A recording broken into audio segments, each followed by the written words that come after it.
Herzlich willkommen, liebe Leute, zu einem weiteren Klemmbausteine-Stream mit mir, dem Cyril. Ich hoffe, ihr habt uns oder mich schon ein bisschen vermisst. Wir haben ja jetzt 2 Wochen Sommerpause gehabt. Die ersten Streams von dieser Woche sind schon wieder durch. Und ja, mich freut es, endlich wieder dabei zu sein. 2 Wochen sind eine extrem lange Zeit. Ich habe schon gar nicht mehr gewusst, wie weit das wir überhaupt sind. Aber wir sind immer noch beim Sonic von Lego, wo wir zusammen dürfen, weiter zusammenbauen und ein bisschen Edelsteine sammeln. Weil das ist ja so ein bisschen wie eine Progress-Bar, oder?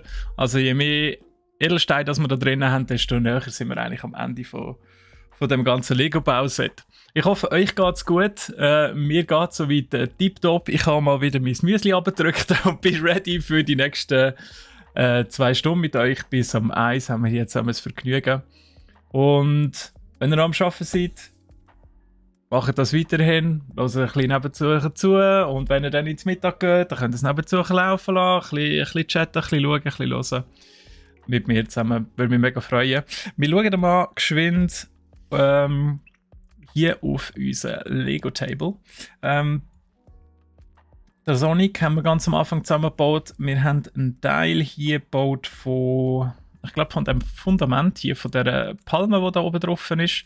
Und dann eigentlich das nächste Mal noch die Hängebrücke, wobei ich mir natürlich wünschte, wenn sie so schön würde durchhängen und ein bisschen freischwingend wäre, wäre sympathischer. Aber ich verstehe natürlich, dass es mit Lego bzw. Klemmbausteinen nicht so einfach zum Umsetzen ist. Und es entspricht natürlich auch nicht der Sonic-Welt, die sind ja dort auch nicht freischwingend. Gut, wir haben hier vielleicht noch zum zeigen, weil es sind 2 Wochen her. Die Steffi und der Nico haben ja wunderbare Ferien gehabt. Ich nicht, ich kann dafür weiterarbeiten. Wir haben einfach eine Streampause gemacht und gesagt, wir werden die über alles durchziehen. Und darum ist es bei mir jetzt schon ein Weile her. Vielleicht noch mal schön zum Auffrischen. Also wir haben hier die schöne, wunderbare Anleitung, wo auch immer unten dran hier, da sieht man es, der Sonic eigentlich mitrennt und uns den Progress zeigt. Also der geht immer weiter vor, wenn es sieht, bis er dann irgendwann mal auf der anderen Seite ist. Wir sind jetzt aber, wenn ich das da richtig aufgeschlagen habe vorher, da sind wir schon drüber bei der Hängebrücke. Jawohl. Und haben den zweiten Edelstein eingesetzt. Und wir kommen jetzt zum Looping. Nummer 3 brauchen wir dafür. Ich sollte eigentlich genug Platz hier haben. Und dass ihr auch ein bisschen seht, was wir so zusammenbauen. So. Das ist ein recht grosses Package hier, ein Beutel. Natürlich auch, wenn wir größere Teile drin haben, für Looping selber natürlich umzusetzen. Dass Sonic the Hedgehog nachher kann durchsausen. Soll ich da gerade alle aufmachen? Ja, muss auch schon. Meistens braucht man, auch wenn es noch kleine Tütchen drin hat, gleich gerade alle. Ich glaube, das ist vor allem für die gerne ein bisschen sortieren. Und die kleinen Teile irgendwo in ein Bambusschälchen rein tun. Bewusste Alternativen, oder? Keine Töpperwärme. So sieht es aus. So, jetzt muss ich da noch umschalten, sonst sehe ich gar nicht, wenn ihr da schreibt. Das wollen wir natürlich nicht. So, also. Ja, let's go, würde ich sagen. Das ist eigentlich schon gerade fertig, das Teil. Das gefällt mir sehr. Da muss ich ja nicht mehr für studieren, wenn ich das zusammensetze, weil ja, wenn ich etwas gesagt habe, aber jetzt in der letzten Zeit, dann also bezüglich Klemmbausteine ist halt, dass die perspektivischen Zeichnungen, die 3D-Modelle, ist halt auf einer Seite und musst dann ja, halt selber im Kopf ein bisschen zusammendenken, ja, wie kommt es jetzt genau an, habe ich es am richtigen Ort angesetzt, weil es ist nicht alles ganz eindeutig gehighlightet. Es ist sehr viel besser als früher, das auf jeden Fall. Es hat zwischendurch halt gleich aber noch die ja, die Schritte dazwischen, wo du nicht ganz sicher bist. Hast du es jetzt richtig gemacht oder nicht? wenn wir da die anderen älteren Streams von vorher zurückdenken, dann ist das doch schon das ein oder andere Mal vorgekommen, dass ich das wieder auseinander. Aber das ist ja auch nicht weiter tragisch. So, ich sehe, wir machen jetzt gerade wieder das Fundament für den Looping selber, weil unten dran beim Sonic hat es ja immer die, was wir auch hier sehen, die Schachbrettmuster von der Erde eigentlich. Oder? Ich weiß gar nicht, warum das immer so dunkel und hell alternierend ist. Wahrscheinlich hat man einfach gesagt, hey, nur hellbraun oder nur dunkelbraun, das sieht einfach mega langweilig aus. Wir machen da jetzt einfach ein Schachbrettmuster drin. Oder vielleicht hat es etwas mit der Geschwindigkeit zu tun, weil mit dem Sonic saust man natürlich durch die Levels durch. Und vielleicht gibt es so einen gewissen Effekt im Kopf, wo, wenn das Auge dann das zusammensetzt. Habe ich mich gar nicht darauf geachtet. Vielleicht ist es aber einfach wirklich nur ein bewusster Designentscheid.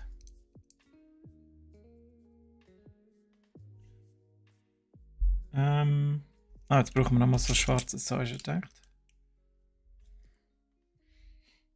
Wie ist bei euch so die Stimmung? Sind ihr schon richtig hungrig? Oder haltet ihr noch knapp durch bis am Mittag?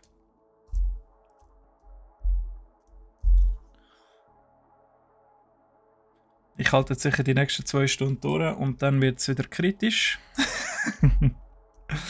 Aber ich habe definitiv auf dem ersten Bausteine-Stream dazu gelernt, wo ich nämlich vorher nichts gegessen habe. Und das ist... Also es war schon fast eine Diät gewesen. So eine Klemmbausteine-Diät, oder? Also, man kann die ja nicht essen, man schaut sie dann einfach an und vergisst, dass man eigentlich etwas essen sollte.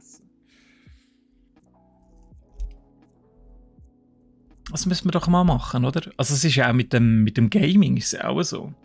Gaming tut extrem ablenken von all diesen Needs, die dein Körper eigentlich hat. Also wenn ich nur schon ans Trinken denke, wenn da nicht gerade eine Flasche nebendran stehen hast und regelmäßig dort greifst und ein bisschen trinkst, dann vergisst du es einfach, weil du bist am Gamen und dann 1 Stunde, 2 Stunden, 3 Stunden gehen einfach vorbei.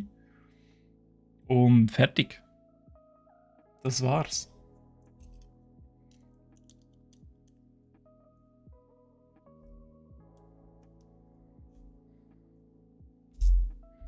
Das habe ich gerade letzte wieder gemerkt, als ich gespielt habe. Going Medieval. Jetzt sind wir zwar beim Gaming geschwind, aber ist ja nicht so tragisch. Also es hat sicher die ein oder andere Gamer unter euch. Going Medieval gespielt. Das ist so im Early Access eine Städtesimulation, Wirtschaftssimulation, Survival, Lebenssimulationsspiel, könnte man sagen. Ein bisschen Sims-Element drin, halt im Mittelalter. Du baust dann dort dein Städtchen auf, hast noch ein bisschen Crafting drin und so. Ist recht cool. Ist eben aber auch eines von diesen Spielen, wo die Zeit extrem schnell vorbeigeht. Du einfach denkst, ja, jetzt mache ich noch das, mache ich noch das. Und dann, also du kannst nicht direkt agieren, sondern du sagst eigentlich deinen Bewohnern, was sie zu tun haben. Und wenn sie zu tun haben, dann gibt es so Dienstpläne, wo man schreiben kann, wann hast du was zu tun, wann hast du frei und so. Recht cool gemacht. Und ja, und dann machen die das Zeug dann halt einfach. Und wenn sie zu viel zu tun haben, dann schaffen sie es halt nicht an einem Tag. Und dann musst du wieder warten.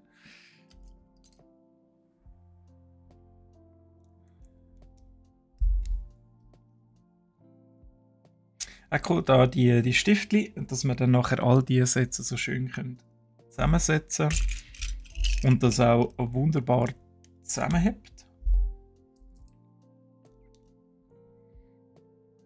Also wenn ich vergleiche, wo ich noch Lego gespielt habe vor,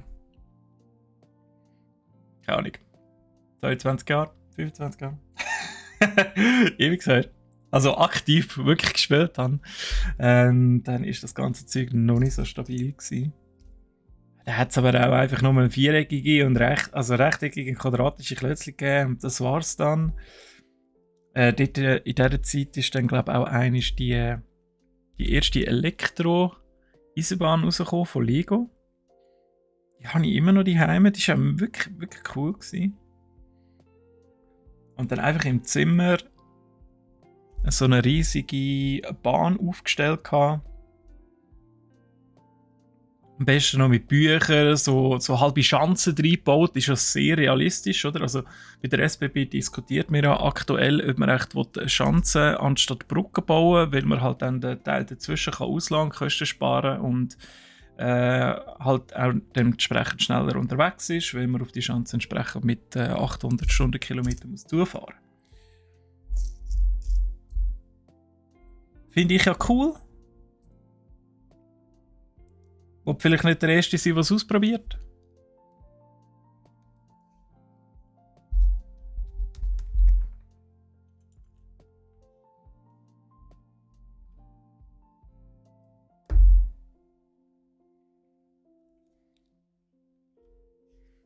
Ich bin ja schon gespannt, wenn da mal irgendetwas weitergeht mit diesen ganzen Fahrzeugen, mit dieser Entwicklung. Also nicht nur der Antrieb mit Elektro oder Wasserstoff oder Erdgas, Biogas, was auch immer, sondern auch mit der Art, wie es sich über den Boden bewegt. Oder? Also ich meine, von den ganzen Science-Fiction-Filmen und Serien sehen wir schon ewig die ganzen Hovercars und Schiffe, die über den Boden schweben. Ich mag mich noch erinnern, das ist schon Ewigkeit, hat man gesagt, ja, da tun wir so den Asphalt magnetisieren und dann umgekehrt die Polarität beim Rad quasi vom Auto dann rein und dann schwebt das dort drüber. Aber ja, hat natürlich nie geklappt. Also das Gewicht ist einfach viel zu hoch. Ich glaube aber, es hat mit dem Tony Hawk damals ein Video gegeben mit dem Hoverboard, anlehnend natürlich an Zurück in die Zukunft, wo sie wirklich eins entwickelt haben und das hat nicht mega gut, aber das hat funktioniert. Also das ist wirklich ein paar Zentimeter über dem Boden geschwebt. Einfach weil es ein extremer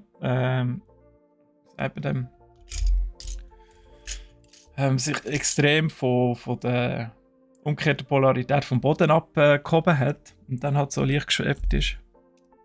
Aber es hat natürlich Strom gebraucht, um das entsprechend noch zu unterstützen. Lange hat er, glaube ich, nicht fahren. Aber es war cool gewesen. Also, ich meine, Hoverboards ist so ein Träumchen, oder? Da würde ich fix anfangen zu lernen. Ich bin leider nicht so mit Skateboard aufgewachsen. Ich hatte viele Kollegen, die das natürlich gemacht haben, die ich immer bewundert habe, weil das hat einfach immer so fancy geil ausgesehen. Vor allem die Slalomboard, die sie damals aufgekommen sind. Das ist erst schon 20 Jahre her, verdeckelt. Ja. Einfach dort die Straße runterzukurven und dann Heizbretter auf dem. Richtig, richtig cool.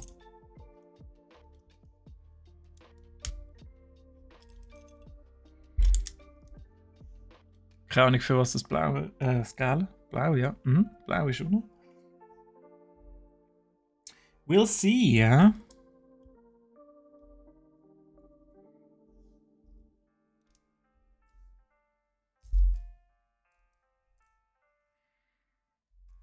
Ah, schön entspanntes Stream mal wieder. Das bringt da so ein bisschen Ruhe in den Tag hinein. Wir haben ja schon genug Stress.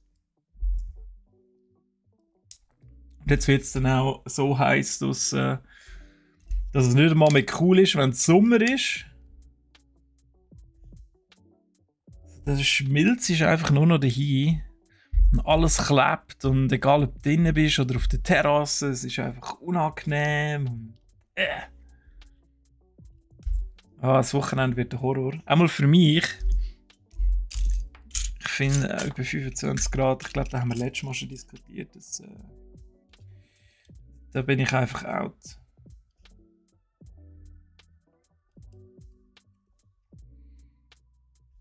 Und da hinten kommt jetzt ein Hellbraun, okay. Ah ja, macht ja Sinn.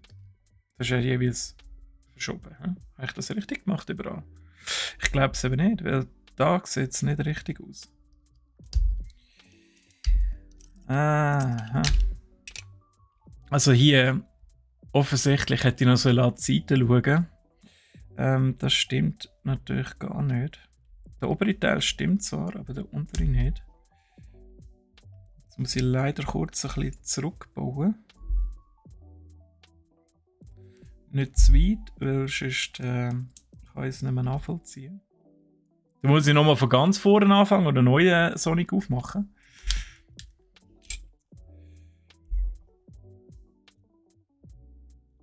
Das sind jetzt die langen, hä?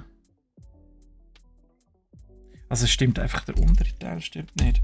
Da könnte ich ja einfach den blauen nehmen.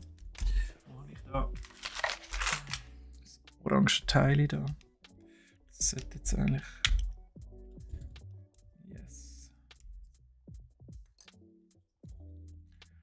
Ich muss jetzt wirklich nur die schön wegnehmen. Und kehren. Konzentration schon am Anfang flöten, hä? Wie immer. Also ich und Lego. Wieso tun ihr euch das an? Wieso?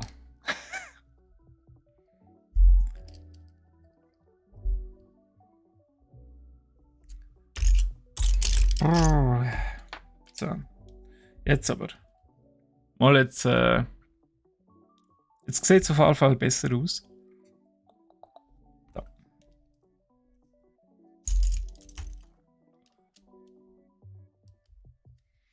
So. Haben wir alles richtig? Nur noch mal geschwind kontrollieren. Keine Lust, das nochmal auseinanderzunehmen. Okay. Also. Jetzt brauchen wir so eine dunkelbraune mit Löchern. Damit wir das dann zusammenstecken können. Moment, da kommt noch zuerst der graue Stift durch. Das schön verankert ist hier.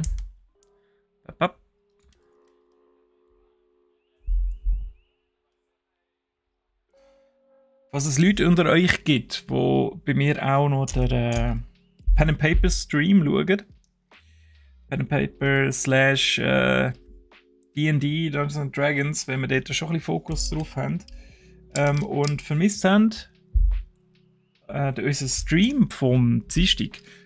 Dann sage ich sorry. Ich hatte am Dienstag ein Seminar und leider nicht genug weit voraus in meinen Kalender geschaut, sodass ich... Ja, also ich hätte sowieso nicht viel anders planen können, weil ich jetzt das Seminar machen musste. Darum ist das leider nicht aufgegangen und wir mussten den Stream verschieben.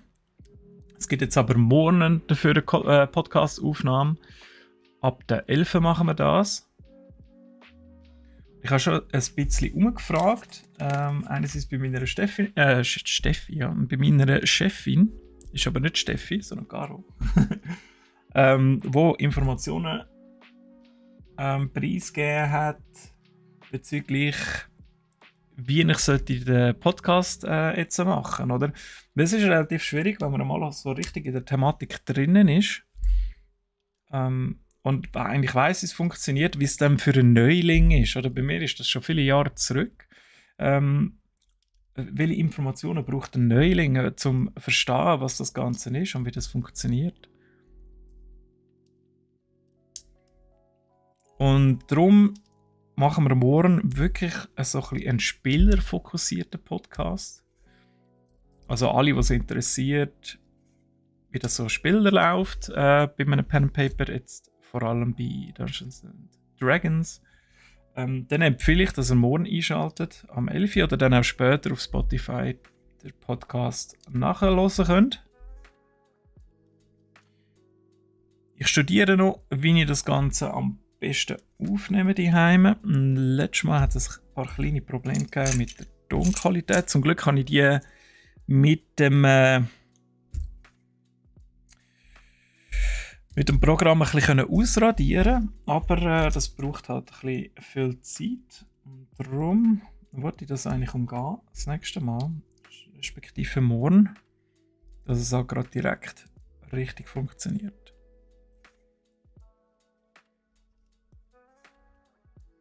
So, das sind wieder die Käppchen, die an der Seite die Aufsätze haben, wo wir am Schluss da die Gräschen dann noch drauf tun.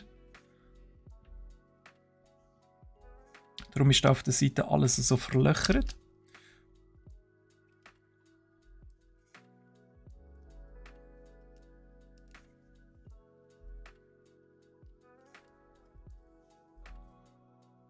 Ich soll nochmal über die Farbe nachdenken, macht es irgendwie auch Sinn, dass es farbiger ist. Weil, was ist das gewesen? 32 Bit echt Sonic? Oder ist das 16 gewesen? Ich würde sagen 32.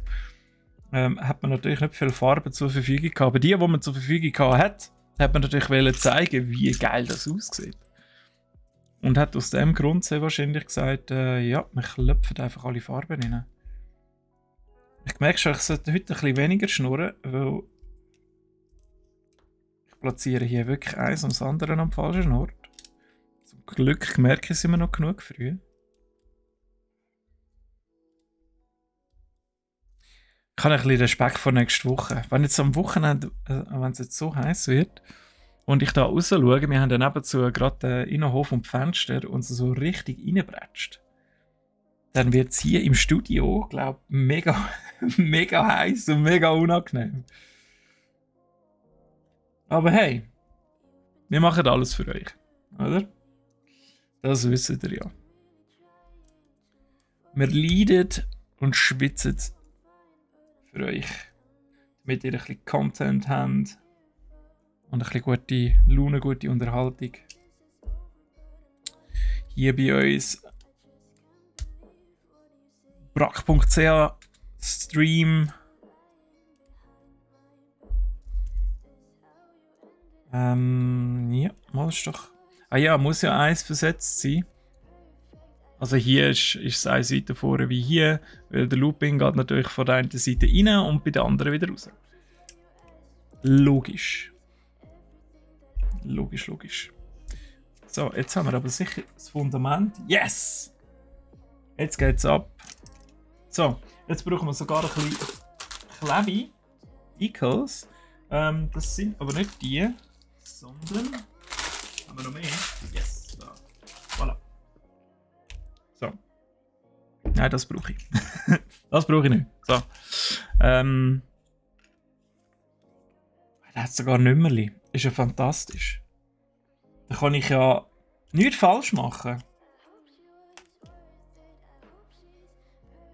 Wir brauchen jetzt das Schachbrettmuster dann auf der Seite hier.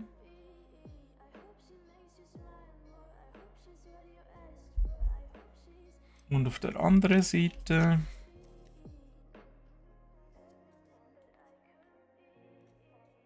Hey.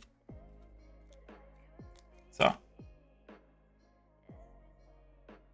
Ich sehe hier schon etwas bei den Klebis. Ich glaube eher weniger, aber ich versuche es nachher mal schön in die Kamera zu haben.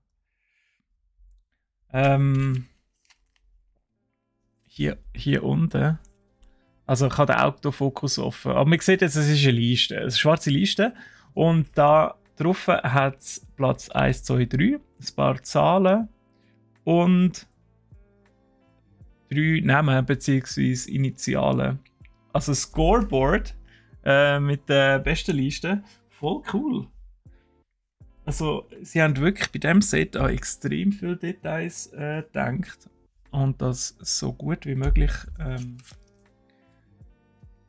versucht wiederzugeben in diesem Bauset.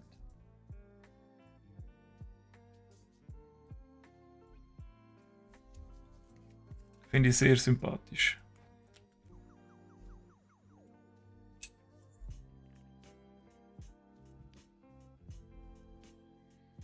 So, gut. So, Looping jetzt. Ich wollte Looping haben. Looping ist immer das Geilste. Auch Carrera und so. Immer Loopings. Trackmania, Games, Rennspiele und so. Hot Wheels, Looping. Fett. Nein, das stimmt. Moment. Ist das? Schauen wir mal, ob es angeht. Ja, Mama.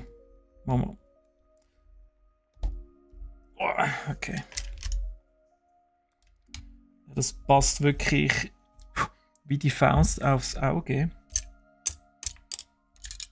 Basis von unserem Looping hier.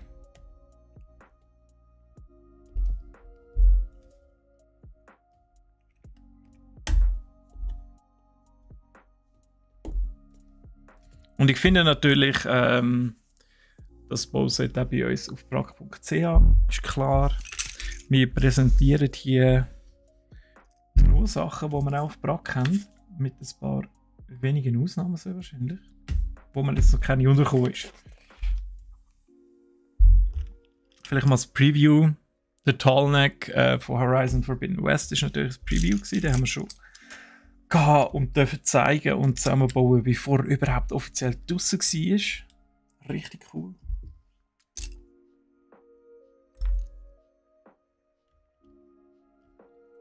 Also das wirkt jetzt noch nicht wirklich stabil da. Aber ich sehe, der wächst, der Looping. Ich muss mal einen Schluck Wasser haben.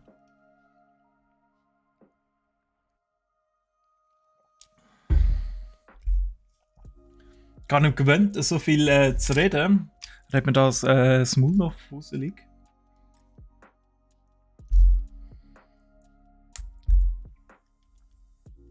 Das ist wirklich so etwas, oder? Wenn man podcastet oder streamt und länger am Reden ist, also wahrscheinlich die ganzen Radiomoderatoren, Fernsehmoderatoren, die haben ja Trainings, oder? Zum entsprechend eine klare Aussprache, oder? Und ihr Maul entsprechend zu bewegen, dass man die Wörter gut versteht und hört. Vielleicht würde das uns auch gut tun. Maybe. Oder mehr. Steffi ist ja da recht versiert, die möchte das schon lange. Also der Neulinge mal. So ein Vocal Coach, eine Art. Sind das auch Vocal Coaches für die Moderatoren? Ich weiß nicht.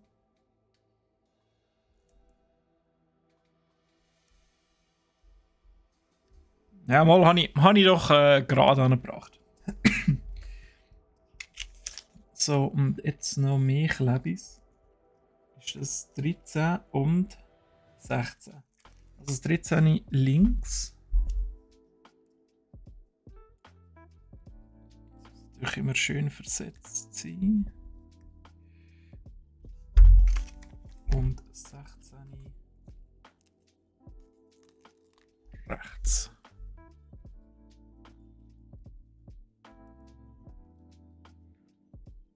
Ich versuche das so gerade wie möglich anzutun, weil ich hasse es, wenn das einfach so irgendwie so drüber geklebt ist. Sind die da auch so? Hey, Spu! Willkommen! Ja, kein Problem. Du doch ein bisschen lurken, schön verstehen auf jeden Fall. Hat mich mega gefreut, bist an der Fantasy schön vorbeigekommen. Richtig cool. Danke nochmal fürs Sali sagen. Das macht immer mehr Spaß, wenn man Gesichter kennt von den Leuten. Ein bisschen weiss, wer dahinter ist. So. Ah, ist ja cool, oder? Also wenn wir jetzt das hier anschauen. Unten dran ist eigentlich der Klebi. Und hier hat es wirklich nur eine kleine Ecke noch von dem Klebi, aber er langt halt, um das Bild zu komplettieren, dass es ein bisschen, ja, dass es einfach eine Gattung macht, oder? Und die Höhe von den Blocks widerspiegelt. Ganz cool. Ah, der Troy ist auch noch da. Salü!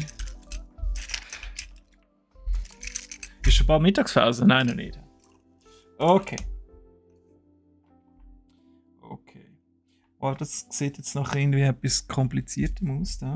Aber ich glaube, es ist weniger kompliziert, als es aussieht.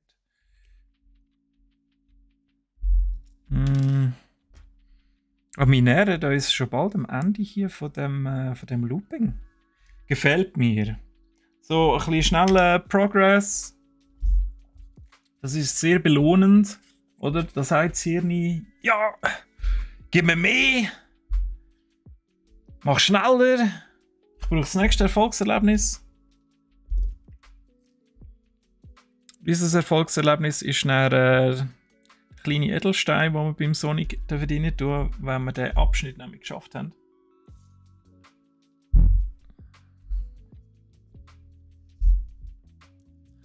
Militärmann, Troy. Bist du Militär? Da hast du ja fix Zeit, oder? Es ist so heiß, da dürfen die doch gar nicht arbeiten, oder? Das wäre ja. Das wäre ja unmenschlich. Ah, jetzt kommen die bei der anderen Seite. Ja. Okay. Got it.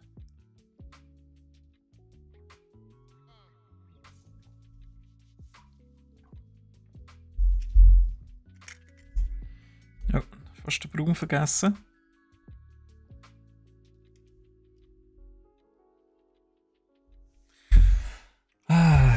Ja, der Sommer ist ein Pain. Also ist ja cool, ist es schön Wetter. Aber die Hitze. Kannst du mich jagen? Please no.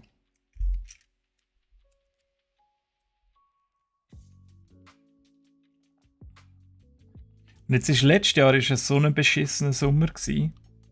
Für die gerne heiß haben und gerne viel Sonne. Immer rausliegen zum Bröteln, oder? Die Chance groß, dass der Sommer ein bisschen heftiger wird. Also jetzt am Wochenende schon zum Teil 36 Grad. Wow.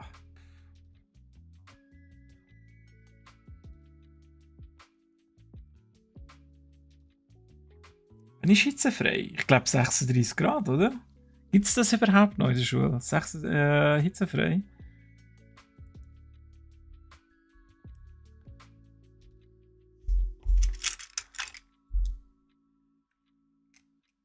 Ah, okay. Der eine du so der Troy. Also so ein Bärtiger gewesen, oder?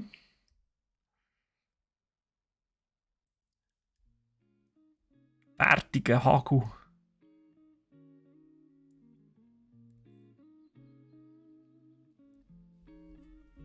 Aber in dem Fall bist das nicht du gewesen, Troy, hä? Dann ist das doch nur eben Fake News. Oder du wolltest es einfach nicht zugeben? Welche Gründe hättest du? Top-Secret-Mission beim Militär? Argus? Ja gut, die werden wahrscheinlich nicht mit dem Militärfahrzeug umfahren. Interessant, hä? Da können wir Geheimnis führen.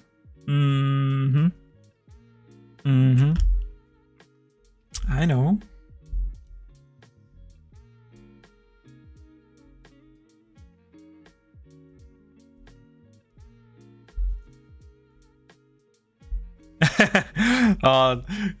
Die Enttäuschung war gross, weil es nicht der Troy war. Das wäre auch mal etwas, oder? Ein Twitch-Stream aus dem Militärbunker oder so. Oder ein Vlog. Schön im Lastwagen innen. Hinten noch die Rekruten geladen. Und dann ein bisschen durch die Schweiz durchschipperle. Oh. Fast am Boden.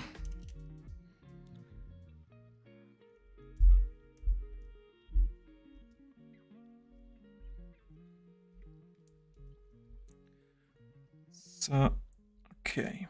Also das ist jetzt recht gut verkeilt da. Da kann, glaube ich, nicht viel passieren. Okay. So, jetzt machen wir den Keim zusammen hier. Fertig. Yes! Progress! Geil! Ich kann es ein bisschen zu weit hin. Ihr müsst mir das sagen, weil ich sehe ja überhaupt nichts.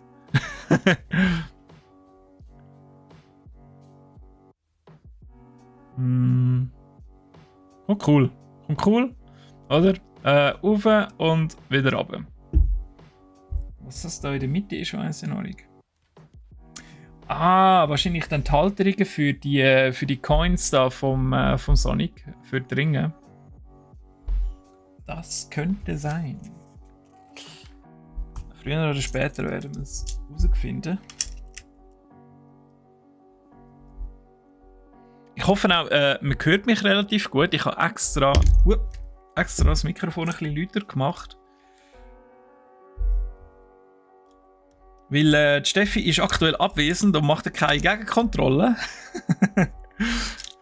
Weil ja, es hocken so viele Leute da in anderen Positionen, mit anderen Medien, die sie präsentieren. Da hat es natürlich immer wieder Änderungen in den Einstellungen. Dann ist das aber nicht so gäbig. Hey, was? Also. Okay. Das kommt so, um quasi die Rundung noch ein bisschen besser abzuschließen hier. Also es ist wirklich ein Detail. Aber das macht es ein bisschen runder auf alle Fälle. Was alles? Merci vielmals.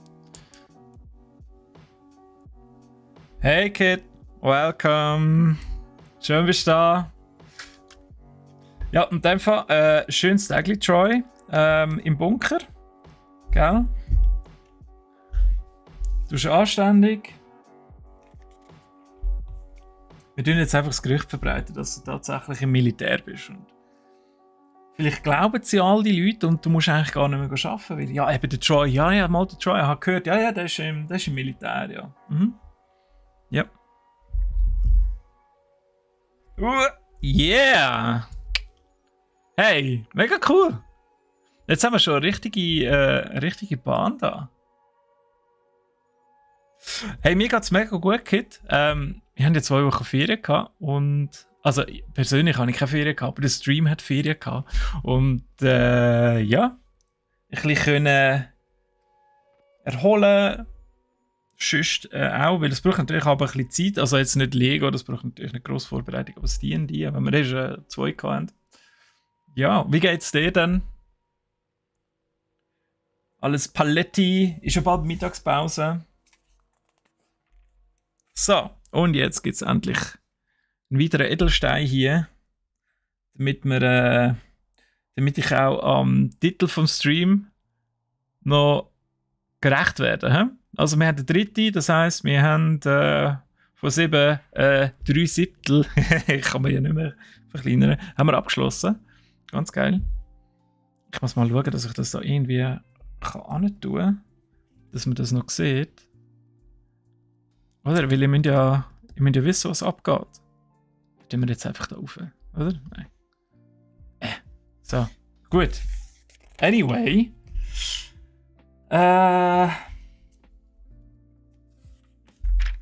Jetzt geht es weiter. Aber das 4. Ah nein, ich habe gemeint, wir haben das 4 aufgemacht, aber haben wir gar nicht. Wir haben das 3 aufgemacht. Beutel 3 zum 4. So. Gut. Sehr viel Farbe drin. Und dann haben wir so etwas wie so eine Robodrone oder so. Ich weiß gar nicht, wie wir das nennen. Ich habe die ganzen Begriffe auch vergessen. Es ist so peinlich.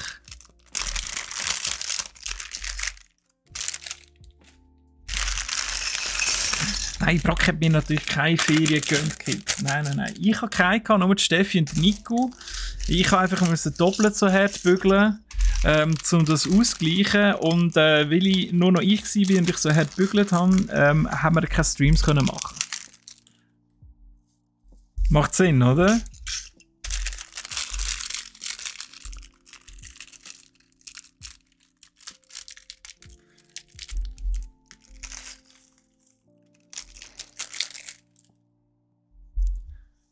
Fleissig Werbung gemacht. Also fürs Coaching von der Spuren, wie? Ja, ich bin mega, also sehr bemitleidenswert. Danke vielmals. Danke. Ich werde irgendwie damit fertig. Ich gehe jetzt auch seit 1,5 Wochen in Therapie. Das ist schwierig. Ich habe die Steffi und den Nico seitdem nicht mehr gesehen. Ich weiß nicht, ob sie jemals wieder zurückkommen. Oder ob ich jetzt einfach alles machen muss. Ja. Das Leben ist hart.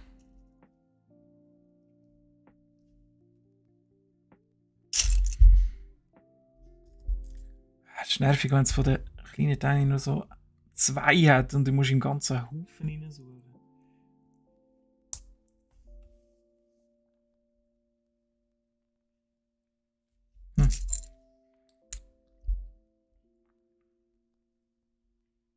Die Steffi sollte mir wieder ihre Ferien geben. Ja. Sagt ihr doch das bitte, wenn sie mal wieder streamt und bei ihrem Stream sind. Hä? Ich habe die ganze Zeit müssen arbeiten. Sie war 2 Wochen in der Ferien gewesen, hat sich mit ihrem Büsi unterhalten.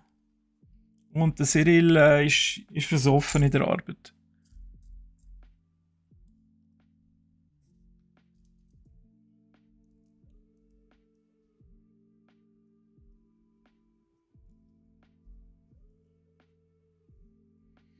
Ich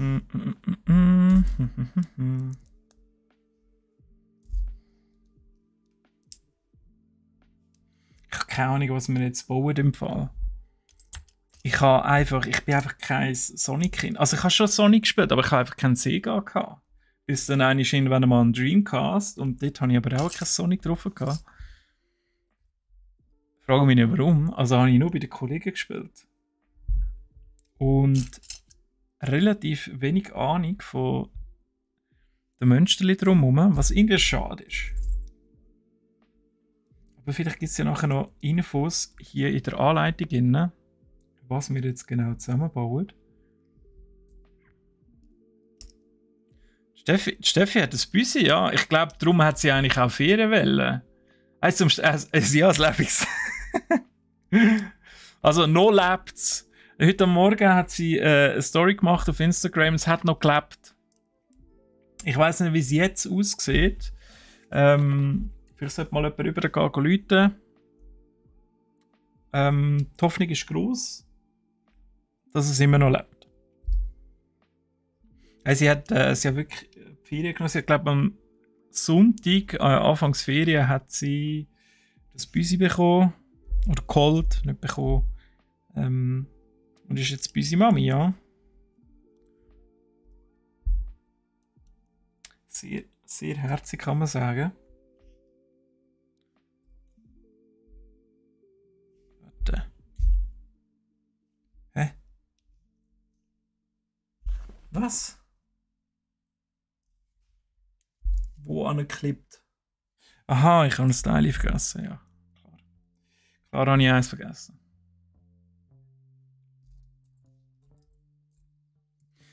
Ja, also ist egal wann. Du kannst eigentlich immer auf Instagram schauen. Die Steffi hat immer, immer in das Foto oder das Video von der Katze drauf. Verständlich, wenn so etwas neu in dein Leben kommt, dass das deine volle Aufmerksamkeit hat.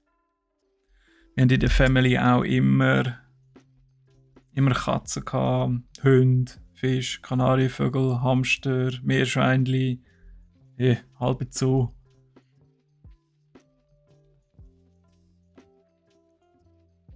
Habt ihr auch Haustiere? Die Heime? Oder sagt ihr, nein, ich habe gerne meine Freizeit und wenn ich in die Ferien will ich dann gehen, wenn ich will und nicht schauen. Was ein absolut legitimer Grund ist. Es sind ja auch sehr viele Rassen, vor allem bei den Hunden momentan überzüchtet. Vor allem da die mega kleinen Chihuahua und da das Zeug. Das ist einfach so eine Influencer-Rasse ist oder alle, die irgendwie Content machen, haben irgendwie so einen Hund braucht. Also ich weiß natürlich nicht, ob sie wegen dem überzüchtet sind, aber sie sind einfach überzüchtet und ein bisschen anfällig.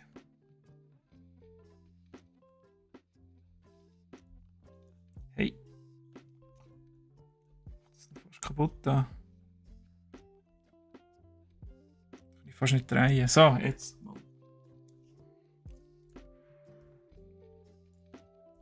Ihr holt euch noch einen Hund und habt schon 2 Katzenkits. Also ein junger Hund nehme ich an. Oder ist es einer, der auch sonst schon gut zu Schlag kommt mit Katzen? Beziehungsweise sind eure Katzen schon daran gewöhnt? Oder ist das eh nicht so ein Ding? Also ich mag mich noch erinnern, bei uns war es eigentlich nie ein Problem gewesen, weil unser Hund Katzen sehr gut akzeptiert hat.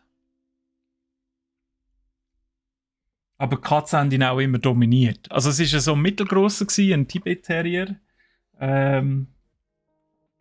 Und die Katzen haben ihm eigentlich gesagt, sorry, aber du hast jetzt einfach nichts mehr zu sagen. Jetzt sind wir da. Ja.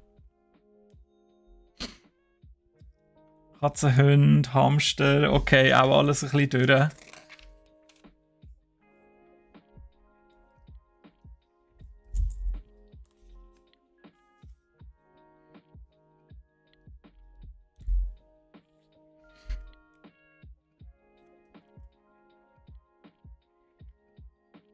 Eins oder 2 Büsi, ja, sind halt schon herzig, oder? Und sind auch selbstständig. Musst halt nicht die ganze Zeit laufen, wie mit Hunden. Dort bist du schon sehr gebunden. Ausser natürlich, du bist irgendwie in einer Attika-Wohnung oder so, sonst irgendwo im 5. Stock. Das ist aber ein bisschen schwierig. Einerseits natürlich, weil der Vermieter nicht will, dass du ein Steckchen an tust oder eine spezielle Katzenrasse, so eine Hauskatzenrasse musst nehmen und dann, wo dann auch drinnen bleibt. Und ja, die mit der Leine gehen laufen, mit ihrer Katze, tut mir leid, ist einfach weird. Was die Person gerade zuschaut, ja, es ist wirklich weird. Aber hey, jedem das seine. Wir haben eine kleine Entscheidung zu machen. Wenn ihr 2 schon da sind, könnt ihr gerade sagen, und zwar, ob wir uns ein kleines Viech hier, das kommt vorne da so das Gesicht über, ob es hässig soll sein oder erstaunt oder was auch immer das andere Face soll sein. Lieber hässig oder neutral? Erstaunt. Hässig, immer hässig. Also ich kann beide mal aufkleben in der Zwischenzeit. Wir haben 2 von diesen blauen Töckeln.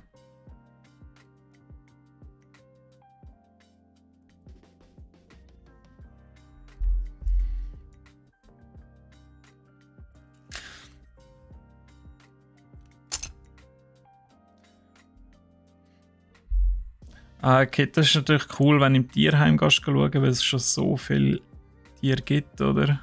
Wo ein Herrli suchen.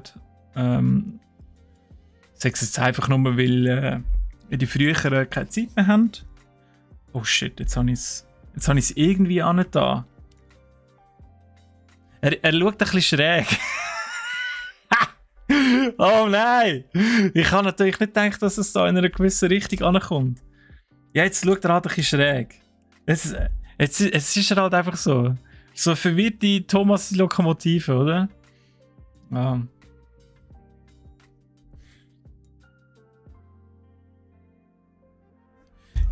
Das finde ich schön, Kit. Also ein bisschen schauen. Eben, es gibt ja so viel Auswahl in diesen Tierheimen. Viele einfach keine Zeit, keine Lust mehr haben. Wenige auch natürlich, die misshandelt oder nicht richtig gehalten werden. Das sind die schwierigeren Geschichten. Leider gibt es das auch. Und woran ist denn der Berner Sennenhund gestorben? Auch nicht vom Alter her, oder? Sonst hätte er dann wahrscheinlich nicht adoptiert, wenn er schon in die 18, 20 war. Oder wie ist das? Ich tue jetzt einfach da oben drauf. So. Jetzt machen wir wieder unsere Base.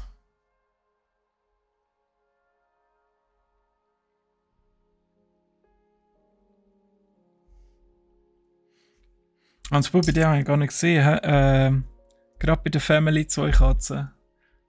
Ja, sehr schön. Das ist ja cool, wenn man so nah bei der Familie wohnt, oder? Hat man immer einen guten Draht, kann sich austauschen.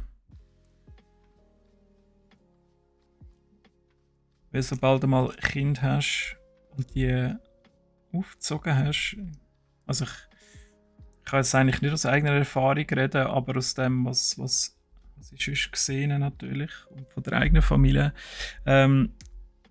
ist das halt schon das Wichtigste, oder? Jetzt habe ich es falsch gemacht. Kommt das jetzt noch darauf an? Wirklich mühsam mit mir. Eben, also es ist einfach extrem, du bist so der Mittelpunkt als Kind und wenn du dann einmal mal weiter weg bist, dann ja, ist halt nicht mehr viel da. Irgendwann hörst du auf zu arbeiten und dann, ja, wenn du kein Hobby hast in dem Fall, dann wird es halt aber ein bisschen schwierig, oder?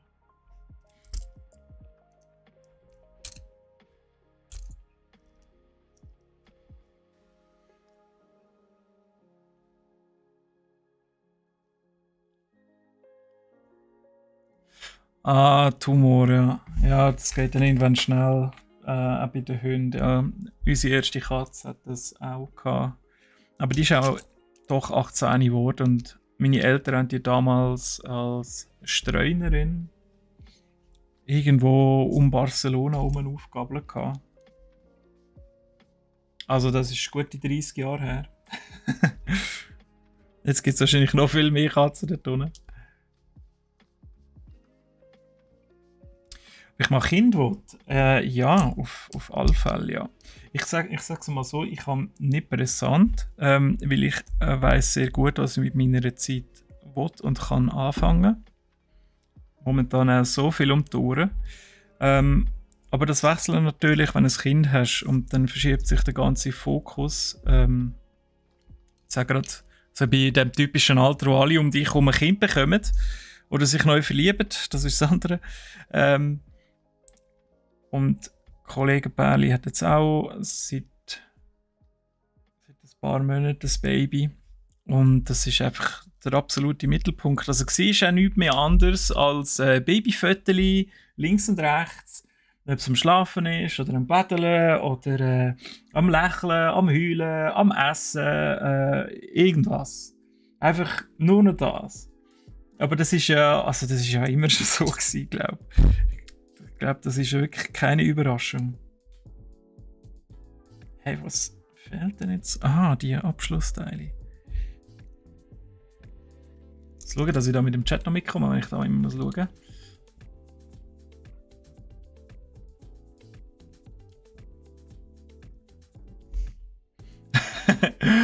Bist forever alone, Spoo? Ah, und du sagst forever. Aha, okay, ja, ja. Ja, jetzt habe ich es verstanden. Ja, es ist crazy. In dem Alter bist. Das kommt einfach wirklich allem hier. Also ich muss ja nichts sagen, ich heirate auch Ende August.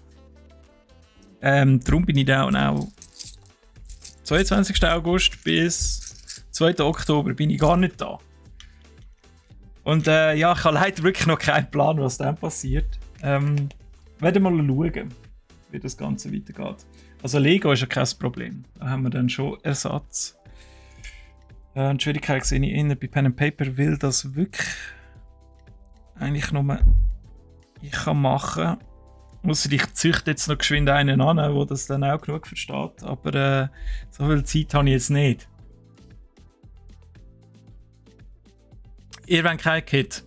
Ihr wollt unabhängig und frei bleiben und schätzt eure Freizeit.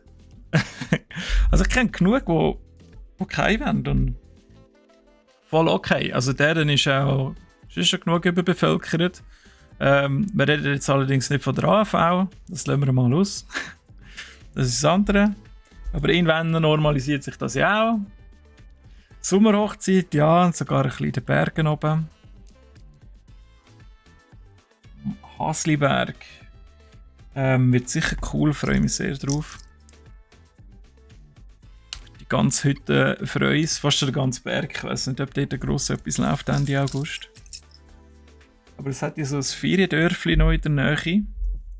Und Meiringen ist auch noch in der Nähe. Da hat es vielleicht schon ein bisschen Leute, aber die sind ja nicht bei uns. Also interessiert uns eigentlich nicht.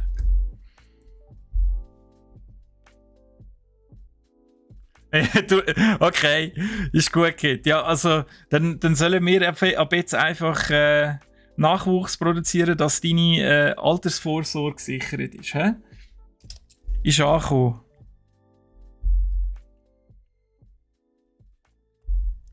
Es hat jetzt einen kleinen Babyboom gegeben da mit Corona, oder?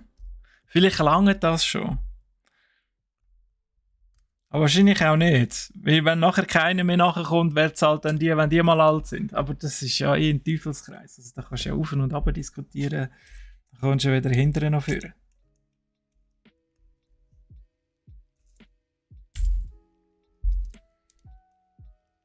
Ah, und danke für den Gratulationsbu. Ja, freue mich.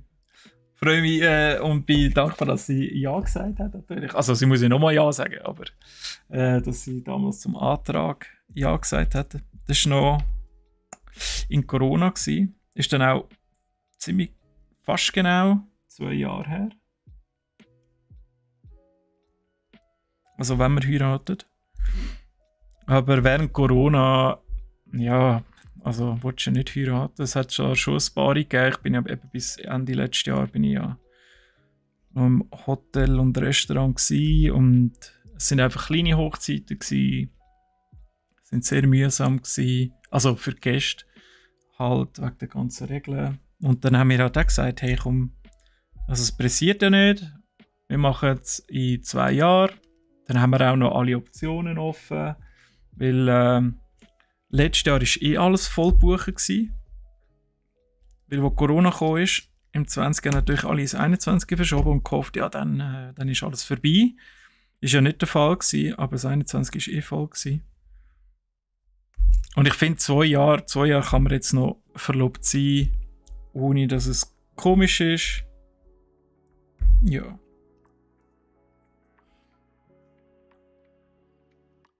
Aber ja.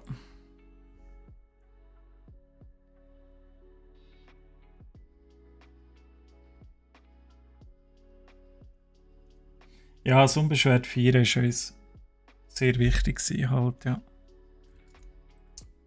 Es ist einfach am Abend, wenn ich ins Bett gehe, verdrücke ich ein paar Tränen, wenn ich ans Geld denke, wo nie mehr zurückkommt. Also das ist ja schon stupid, oder? Du zahlst, also wenn man es jetzt mal ganz rational anschaut, du zahlst mega viel Geld für das Fest, wo nachher zusammen, also wo dann auch effektiv nachher zusammen verheiratet bist, wenn du zivil geheiratet hast natürlich, und dann noch mehr darfst zahlen an Steuern. Also du sagst, wenn du heiraten willst, ja, ich will viel Geld ausgeben und künftig auch weniger Geld haben. Das ist ein ganz bewusster Entscheid.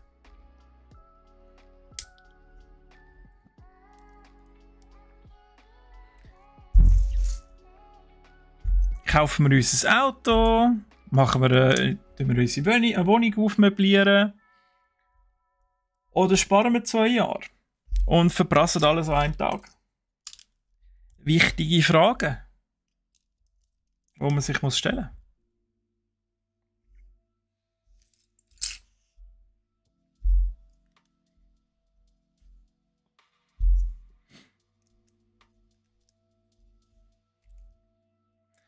Nein, ich bin mir jetzt natürlich nicht gräuig. Also es wird cool. Du hast das Leben lang daran zu zehren an dieser Erinnerung.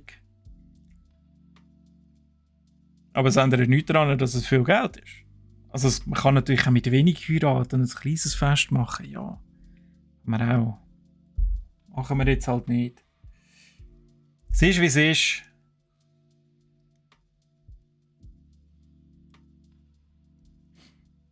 Du bist schon verheiratet in dem Fall. Denkst du nicht mehr ans Geld? Ja, ja, also ich glaube, an dem Tag denkst du wirklich nicht ans Geld. Also wenn du so beim Traualtar stehst und so am Zählen bist, so, wie viel haben wir jetzt schon? Jetzt sind schon 2 Stunden da. Hä? Also da haben wir jetzt im Schnitt schon pro Gast etwa 80 Franken ausgegeben. Nein, warte mal, die Übernachtung schon anzahlen. Okay, da 120 Franken pro Gast mal. Ja, okay. Nein. Aber es freut mich, dass ich dann in dem Fall alles vergessen an dem Tag. Und ja, ich glaube, das Frühstück danach wird hässlich. Niemand mag essen, alle sind durch, niemand mag etwas sagen oder reden. Alle sind nur so. Hi. Aber wenigstens können wir gerade vor Ort übernachten. Also die Event-Location ist gleichzeitig das Restaurant und Hotel. Also von dem her schon mal easy. Wir müssen eigentlich nur auftrollen ins Zimmer. Wie soll das haben? Hä? Aha.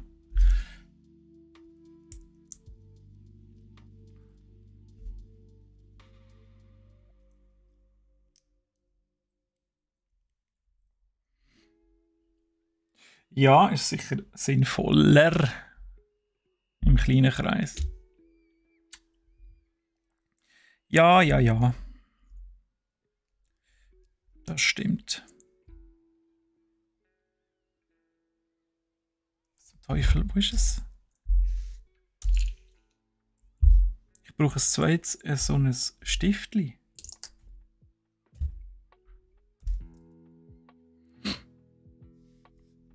Hey, nein, mach mich nicht fertig.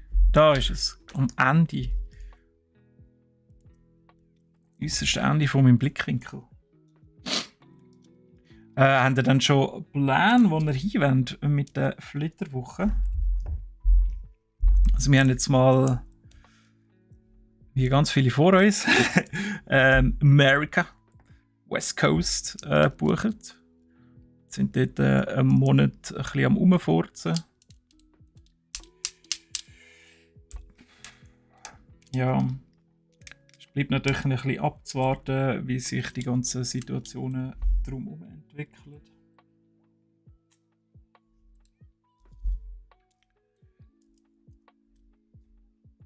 Aber es ist, wie es ist.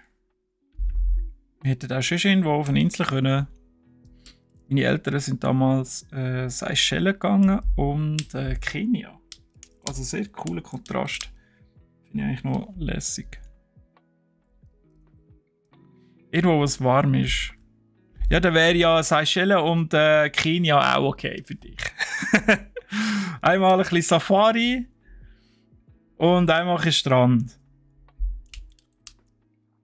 Und die Kokosnüsse so aussehen wie ein Arsch.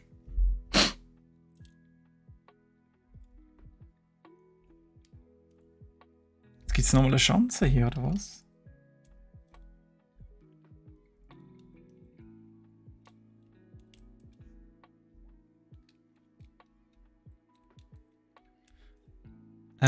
Auf den Seychellen gibt es spezielle Kokosnüsse. Die sind sowieso zusammen. 2. Und da hat es so Fäden, wie so Haare dazwischen. Und die sehen aus wie ein behaarter Arsch. Ich weiss das, weil meine Eltern so eine damals mit heimgenommen haben. Das darfst du heute natürlich nicht mehr. Damals ist das noch gegangen. Ja.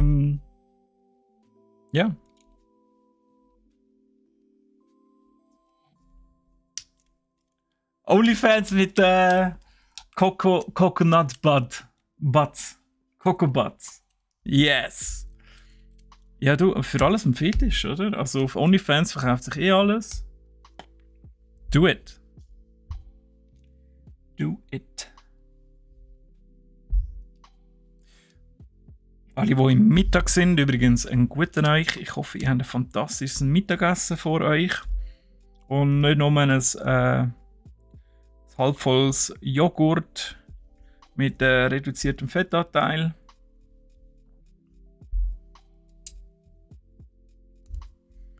Und dass ihr dann noch ein bisschen arbeiten mögt.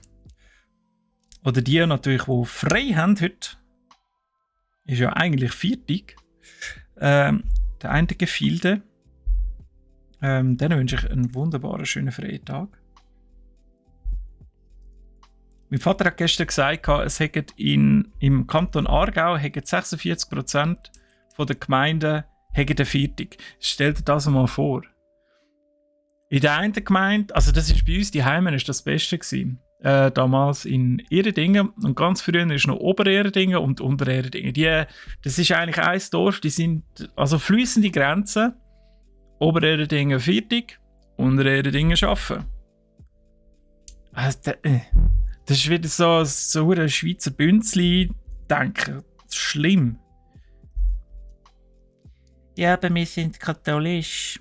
Ja, aber wir sind reformiert, darum haben wir das nicht. Oh. Lingerie anziehen. Oh, weißt du gut. Hey, fix, jetzt geht ihr auf die Seychellen für euch Fest und dann holt ihr die und dann, wie mit diesen Erotikpuppen, ihr macht es dann einfach mit der Kokosnuss. Da wird noch volles Meme draus. Das wird sicher viral gehen. 100 Pro. Also die Nüsse, ja, die Nüsse anziehen, ja. Also ich meine, natürlich kannst du nebenzu in Lingerie rumtanzen und die Nüsse so präsentieren. Würde sicher auch funktionieren. Aber da mische ich mich nicht rein.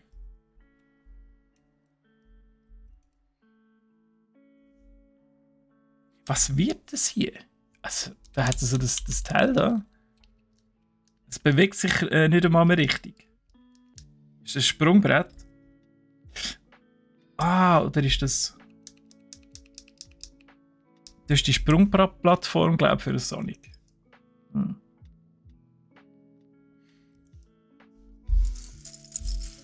Das Zeug mache ich zusammen nicht. So, also. Da.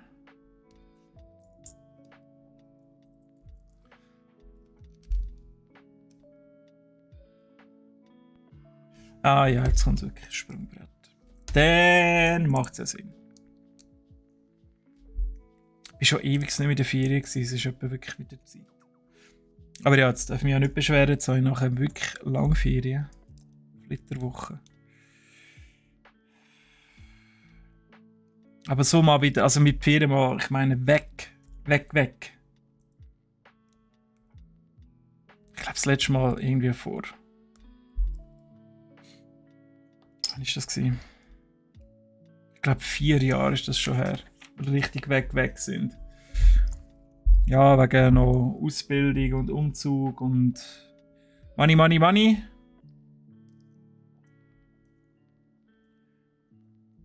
Hat das halt ein bisschen mehr Zeit in Anspruch genommen.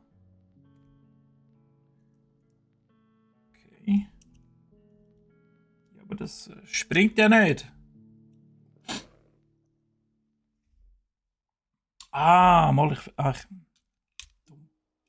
Also das kommt jetzt so drauf. Ja. Ah, und dann hat man eigentlich unten dran da. Also vorher hat es besser funktioniert.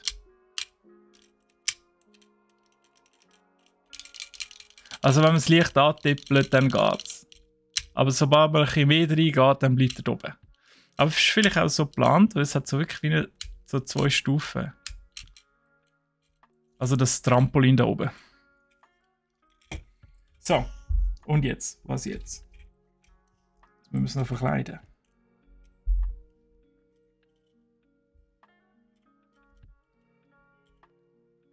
Ja, das stimmt schon. Hast du vollkommen recht.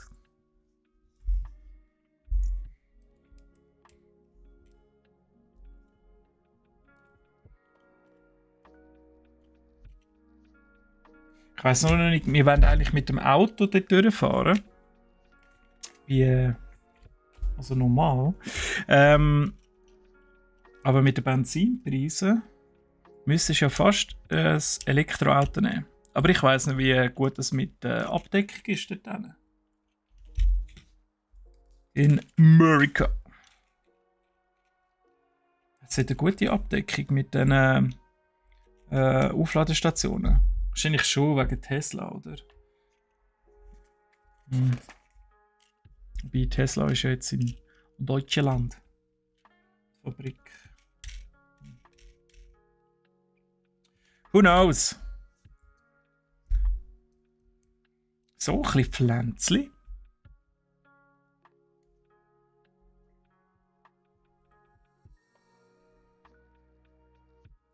Das ist jetzt richtig.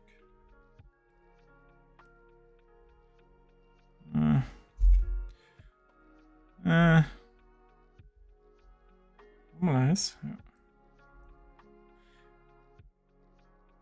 Ah, Sonnenblume, es gibt eine Sonnenblume. So schön. Eine grüne Sonnenblume. Ganz selten, sehr seltene Art. Man versucht aktuell mit Genmanipulation die alte Art wieder herzustellen.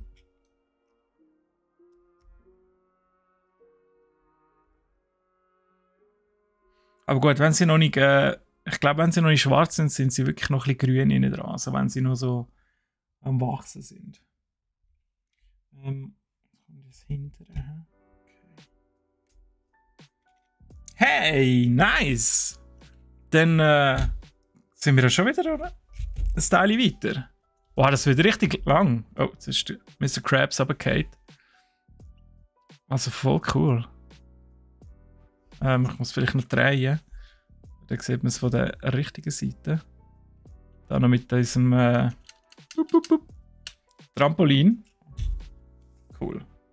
Und es hebt er recht gut zusammen, weil es da dazwischen die Stifte hat. Und jetzt kommen noch ein bisschen Extras auf die ganze Bahn drauf. Aber zuerst tun wir da noch unseren letzten, also nicht der letzte, aber der neue, ja, merci, Edelstein platzieren. So, zack. 4 von 7. Und wenn wir da nochmal auf unser Blättchen schauen, dann sind wir mit dem Sonic ja, bei 2/3 etwa. He? Kann man so sagen.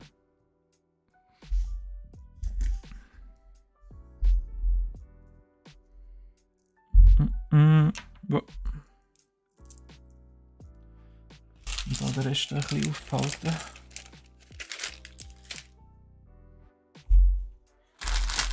Mein fantastisches Team hat gesagt, sie gehen für mich etwas zu essen holen. Ich hoffe, ich bin nicht vergessen gegangen und dann habe ich am Eis auch etwas zu essen. Und sonst gibt es am Morgen einfach keinen Podcast, dann bin ich nachher in der Reha-Klinik. Einfach, dass ihr es jetzt schon wisst.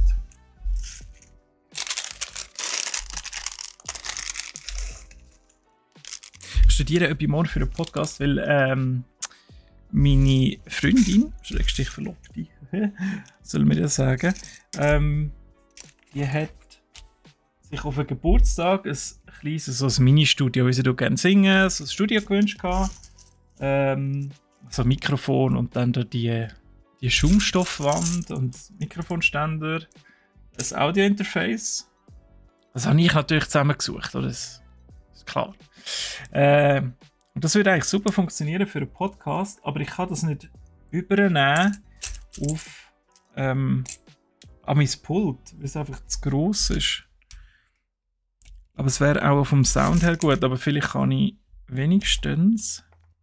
Sind die alle gleich lang? Ja. Vielleicht kann ich wenigstens da das Schaumstoffteil übernehmen, dass es nicht so hallt. Ich bin mit dem Platz sehr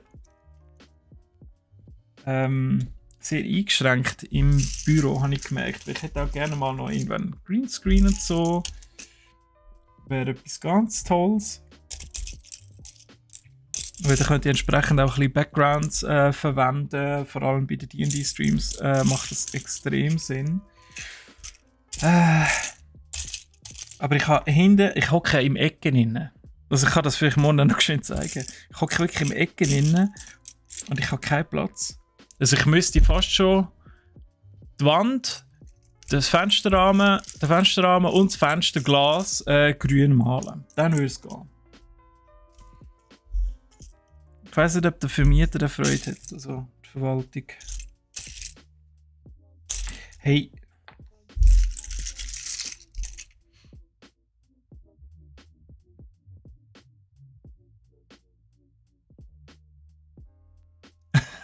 Hey Kit, ich zähle auf dich. Wenn ich nichts zu essen bekomme, dann wurde ich so ein richtig hässiges. Also wirklich so ein ganz hässiges, wie da der Sicht. Wo haben wir ihn? Ah, da ist er oben drauf. Nein, ich habe ihn falsch an da. Wir haben das hässige an tun. So, jetzt machen wir es gerade richtig. So, wie der da so ein richtiges hässiges Mail machst. Und sagst, was sind das da für Arbeitsbedingungen für die Mitarbeiter? Das ist ja schlimm. Die werden da eingepfercht in irgendwelchen Büros, müssen streamen und Lego zusammenbauen und zu essen kommen sie nicht über.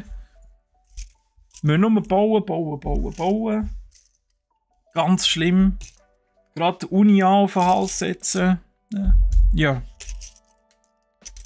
Ich suche ein Style, es ist einfach nie. Ah, mal, jetzt habe ich es.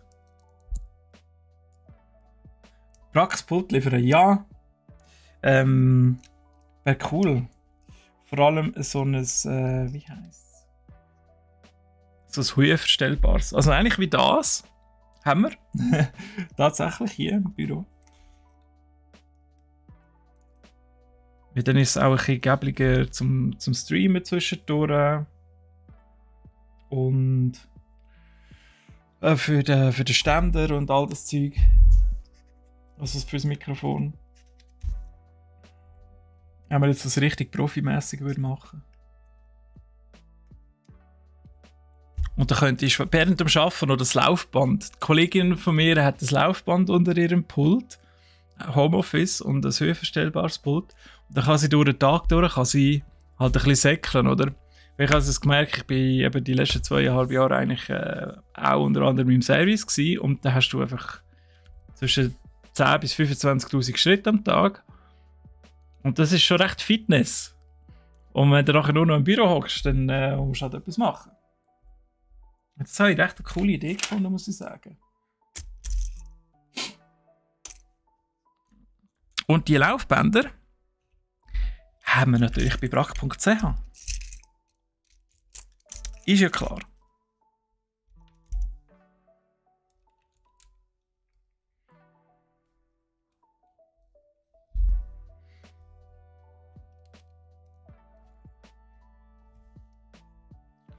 Ja.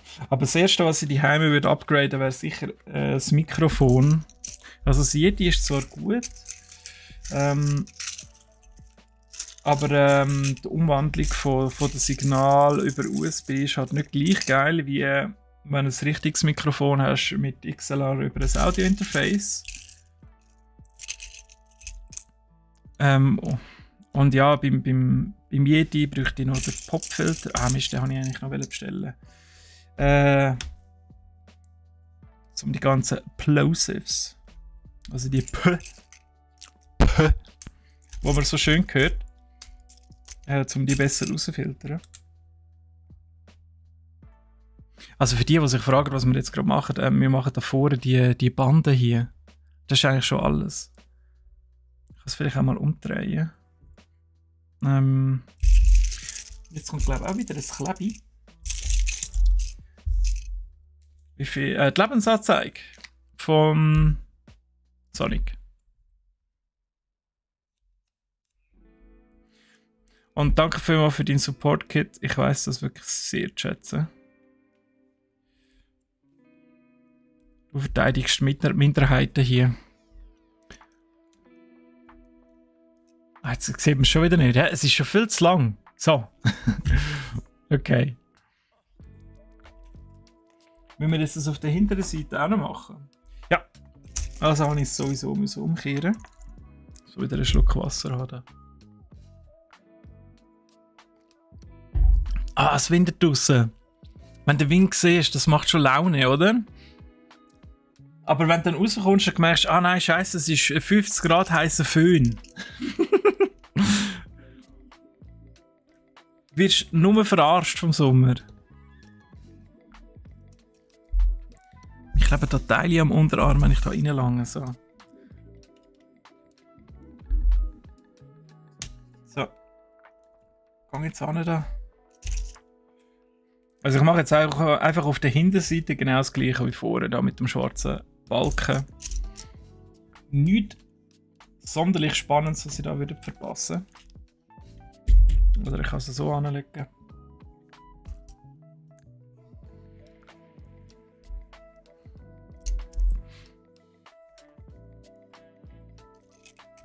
Gibt es eigentlich nichts Mittag bei euch? Noch nicht hungrig?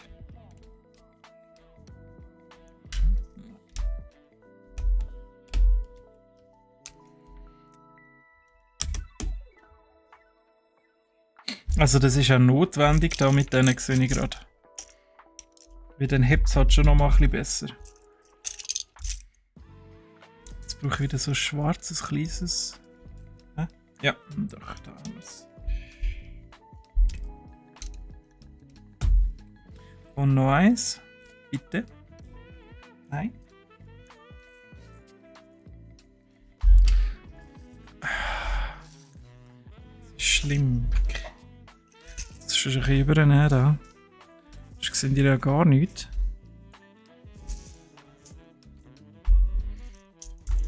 Ah, da haben wir es. Das schwarze Doppelteil.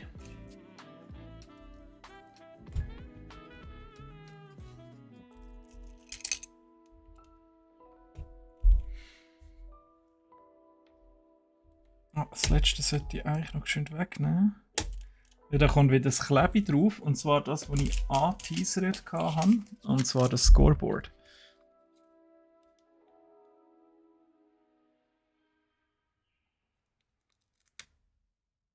Es hat mega geschüttet, ja.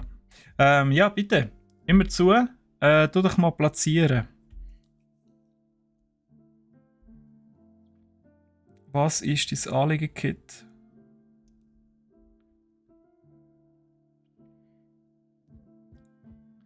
Wir haben Vogel- und Tiertränken, okay? Wenn wir die bewerben können. Finde ich einen mega schönen Gedanken, Kit. Wirklich, wirklich cool. So ein bisschen der bewusste Einkäufer. Könnte man sich auch mit einem Blog oder so bewerben. Es zählt natürlich nicht zu meinen Artikeln, aber weißt du, also ich schreibe mir das geschwind auf, weil ich finde das wirklich eine ganz coole Idee. Dass ich noch gar fragen wegen dem geschwind.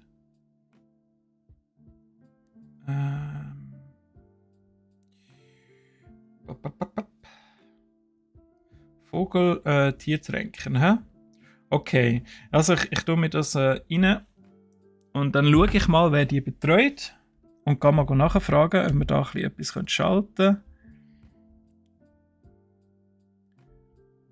Weil PR-technisch ist natürlich Win-Win, oder? Für uns auch. Ist natürlich immer sympathisch, wenn sich entsprechend Unternehmen um die Umwelt kümmern und sich dafür einsetzen.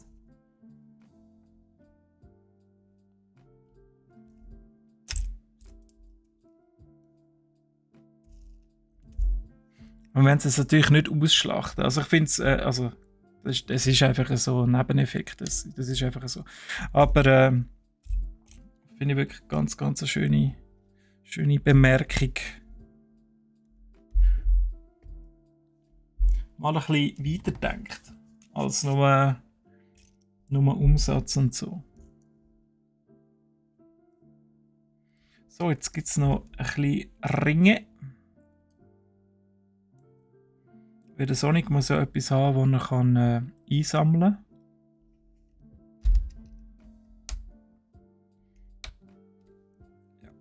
Okay.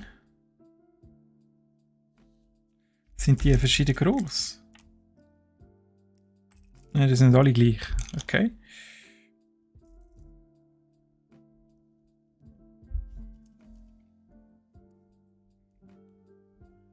Also das ist, glaube ich, schon auch custom, also extra angefertigt, der Plastikstrang da für Sonic. Ich kann mir wirklich nicht vorstellen, wo man das sonst noch würde brauchen. Für welchen Bausatz. Ja, stimmt. Also irgendjemand hat schon mal ein bisschen vorausgedacht auf jeden Fall. Mit den Tränken. Vor allem, wenn es ein bisschen trockener wird, haben die Tiere natürlich alle Freude, wenn es ein bisschen etwas zu trinken gibt. Und man es nicht einfach nur nicht mehr fürs Passen, für die Gofen braucht. So, also wir haben da 3 Ringe hier platziert. Für den Sonic zum Einsammeln. So, was gibt es jetzt hier noch? Spannend. Wow, eine ganze Seite nur für das. Cool. Kommen wir schneller vorwärts? Fantastisch. Jetzt nochmal das falsche Teil. So. Aber das sind schon eben für Wildtiere. Also, so wie man auch bei diesen Filmen sieht, bei diesen reichen Villen, wo es aussen so ein Vogelbad hat und so. So in die Richtung.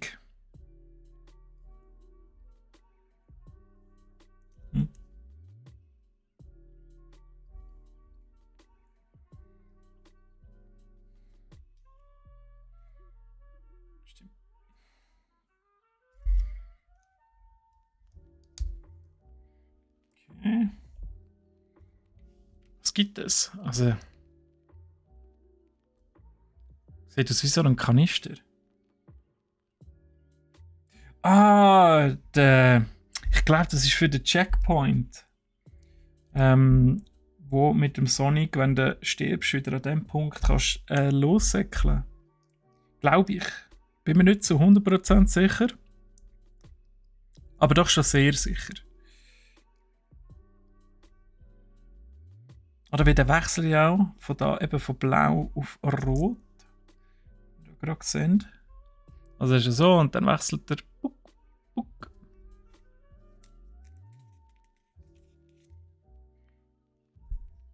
Ein Stöckchen reinzulegen, damit alle drinnen stehen. Also so wie ein Ast, der quasi ins Wasser reingeht. Steine sind nämlich ein bisschen schliffrig. Okay, das habe ich nicht gewusst. Ich sehe, du hast dir da mega viel Gedanken dazu gemacht.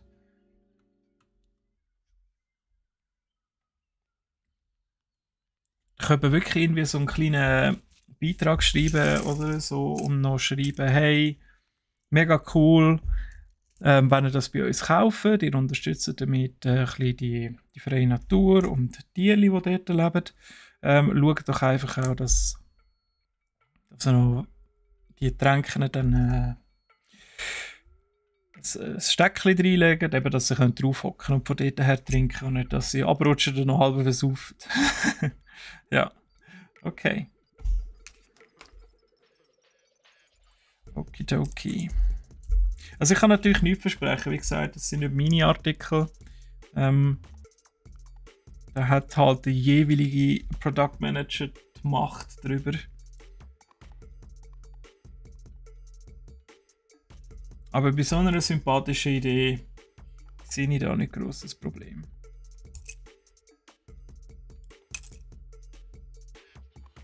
Eieiei. Das ist wieder das Gefriemel da.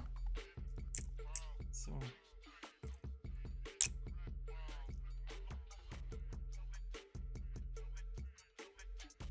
Okay. So. Und jetzt kommt das noch da unten. Natürlich an einen falschen Ort. Nein, stimmt gar nicht. Der Abstand ist ja wichtig, oder? Nein. Nein, ich habe ihn falsch.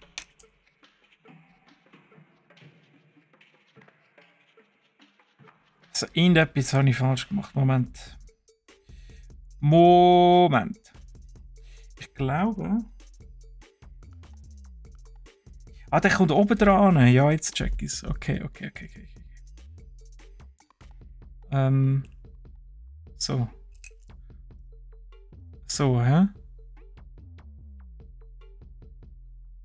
Mal, jetzt sieht es gut aus. Also, es ist nicht genau der richtige Abstand, aber es ist schon sehr nah dran. So gut, wie man das machen kann mit diesen Klötzchen. Vögel Waterboarding. Holy shit. Oh God, please no. Brutal. So, ein Block für die Guten und ein Block für die Sadisten. Hä? Ja. Sympathisch, mal, doch. Finde ich gut. Finde ich gut. Na, jetzt muss ich da unseren kleinen Freund, der hässige Kollege, doch wieder abnehmen.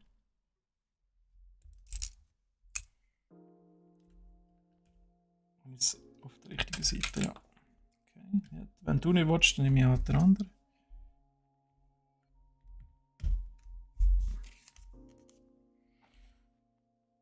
Ah, gibt es jetzt noch eine fliegende Plattform? Cool.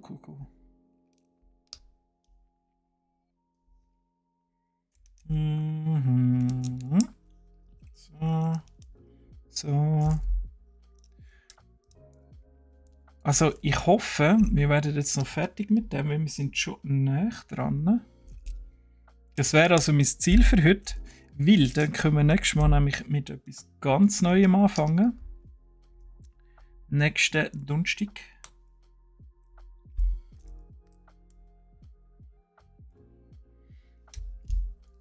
Weil ich natürlich nicht durchjuffeln, aber es wäre schon gäbig.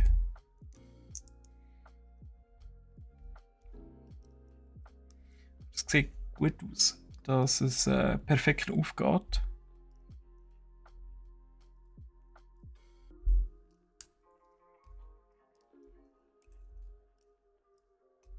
Ah, schön, einfach hier rundherum bauen. Zack. Ja, einen habe ich noch vergessen. Okay. Also die sind damals einfach nur für lustig, die in der Mitte. Wie da unten haben wir auch blau, weiß, gelb drin gehabt, aber ist einfach für so, weil wir decken es ja jetzt wieder zu. Schauen, dass ich es auf der richtigen Seite habe. Da haben sie sich sicher überlegt, wo das genau ankommt. Damit es mit dem Muster unten auf dem Boden übereinstimmt. Hoffe ich.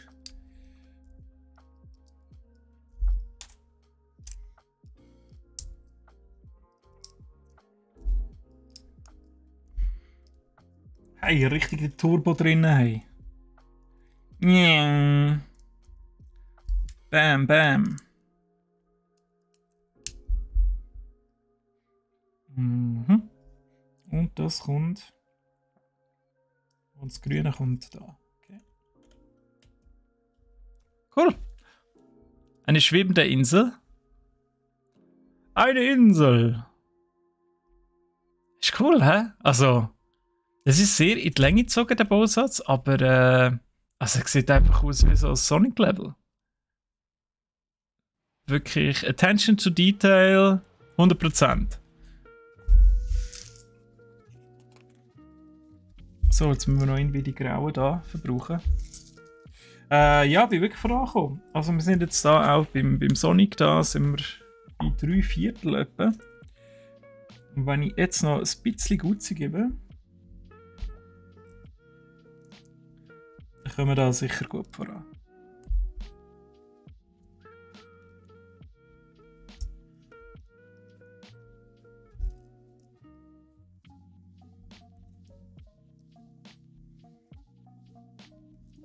Was gibt euch das jetzt wieder?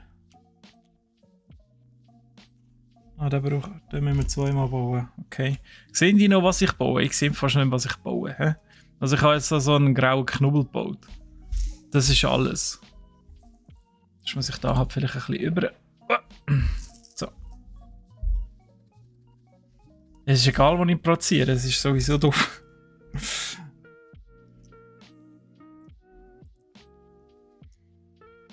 Das ist ja schlimm. Also wenn die Kamera da, die da einmal verstellt hast, dann findest du nie mehr die richtige Position. Wie sie mal war. You can forget it.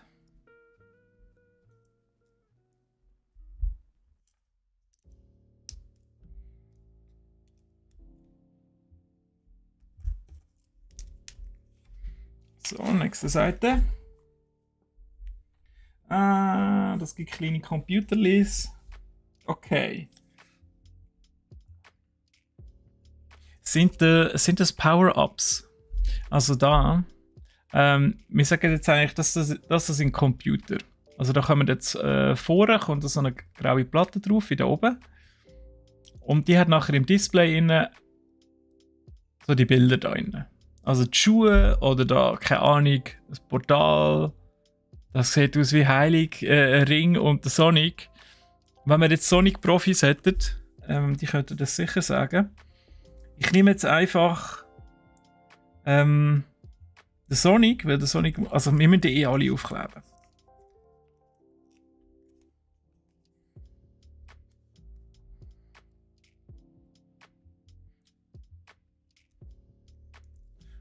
Also wir müssen alle aufkleben. Kannst du aber auch gerne sagen, was eure Wünsche sind, was wir da auf den Computer genau drauf tun.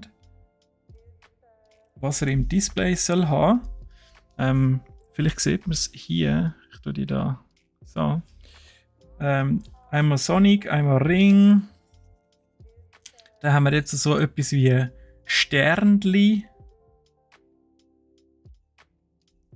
Ich weiß auch wirklich nicht mehr, was das Zeug macht.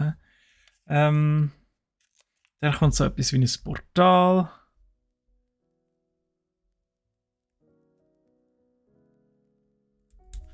Ich spiele echt zu viel Fantasy-Zeug, das Portal, ja.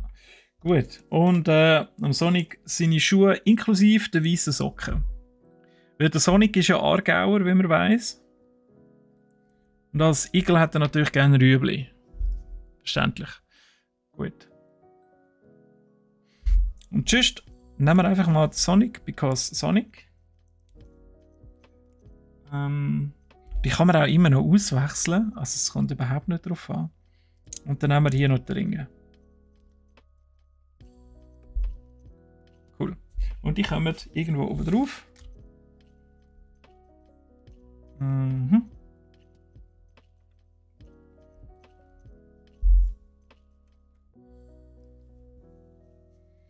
Und die kommen auf die Seite, die kann man schon mal brauchen. Und ein Gem brauchen wir noch.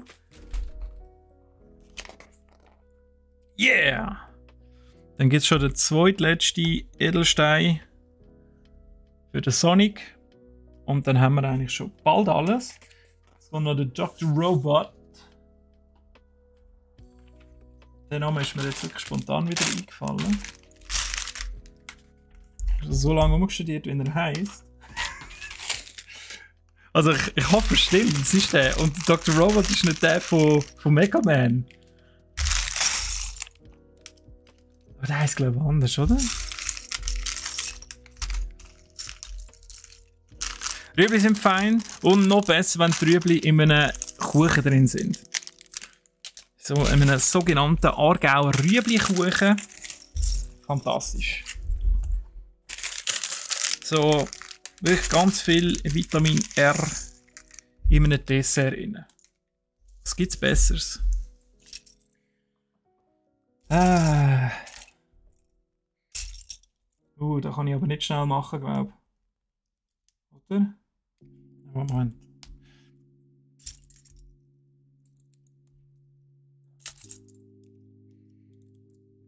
Also sonst mache ich einfach ein bisschen länger noch, aber wir machen jetzt den Sonic machen wir jetzt fertig.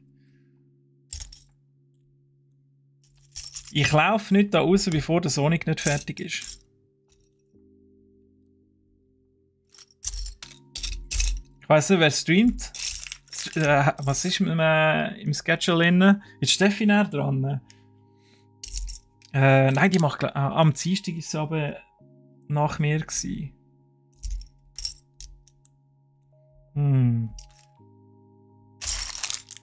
Also ich hoffe, das ist wirklich okay.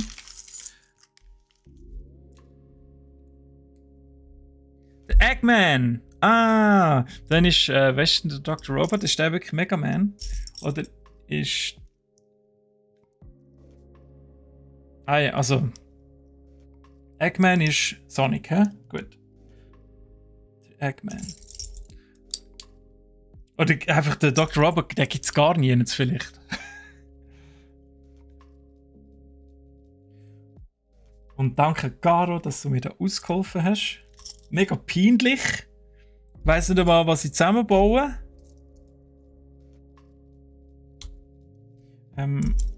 Also.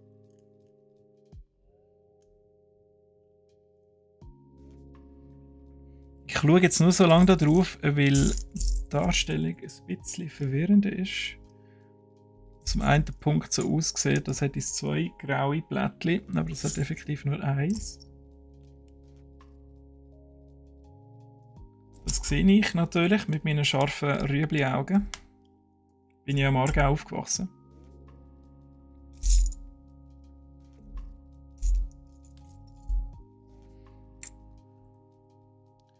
Dr. Ivo Robotnik. Ah, und das ist schon der Dr. Eggman. Okay.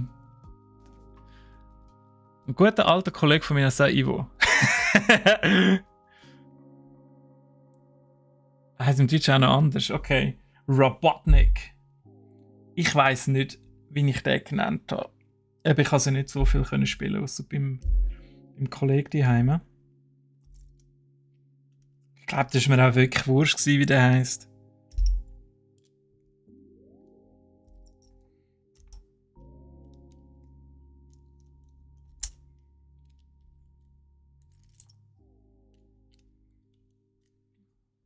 Es gibt jetzt der Unterteil von seinem Schiffli.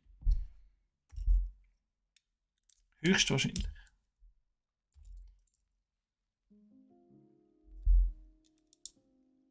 Geht das? Ja, das geht. Okay. So. Und. So das langs. Zack. Also für so ein kleines Schiffli hat er mega viele Teile, muss ich sagen. Mega viel so Krimskrams. Jetzt wird es noch grün haben. Mein Essen ist im Kühlschrank. Ah, danke vielmals. Gar so gut.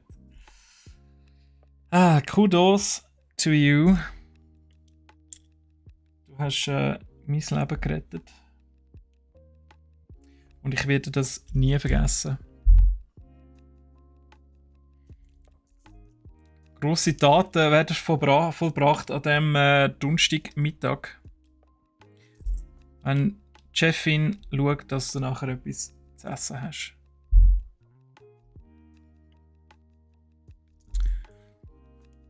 Beste Chefin EU West.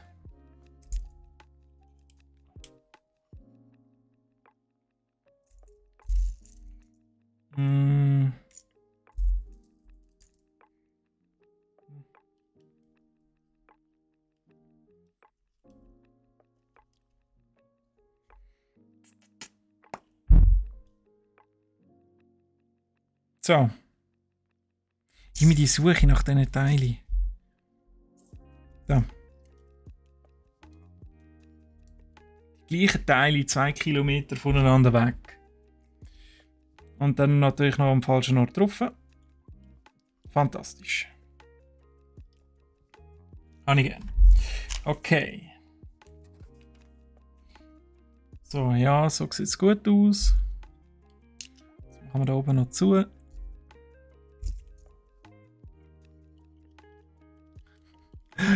Nein, Kit, aber danke vielmals, hast du das gemacht. Das wäre absolut abgebracht gewesen, wenn das der Fall gewesen wäre. Aber so haben wir den grössten Eklat vom 22, wo noch bei 20 Minuten Blick am Abend und Watson publiziert worden wäre, doch noch können abwenden. Und es kommt nur in der Schweizer Illustrierten.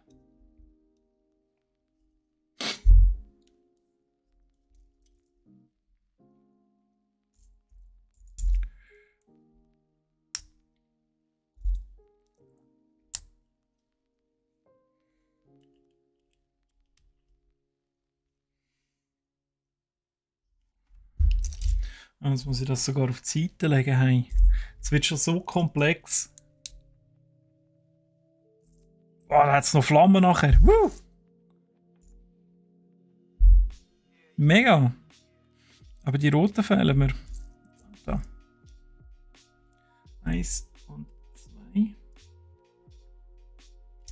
Okay. So. Für die nicht wissen, was das ist, ich weiß es auch nicht.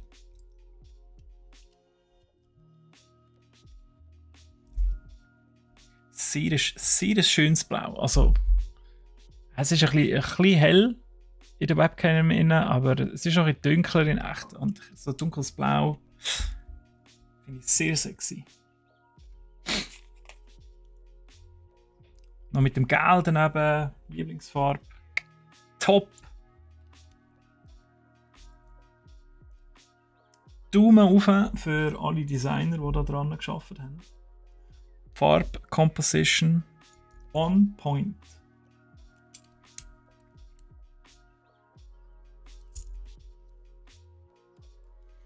Ich weiss zwar nicht, ob wir die nachher noch sehen, weil erfahrungsgemäß die farbigen Sachen, die verschwinden dann irgendwo ganz weit unten.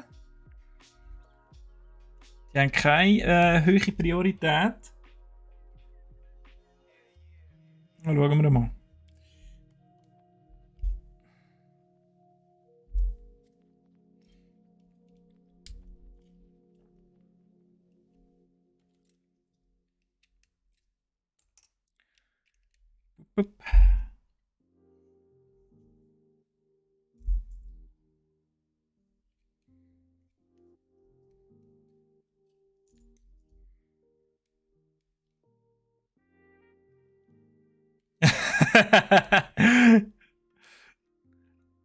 Sehr geil, Kit.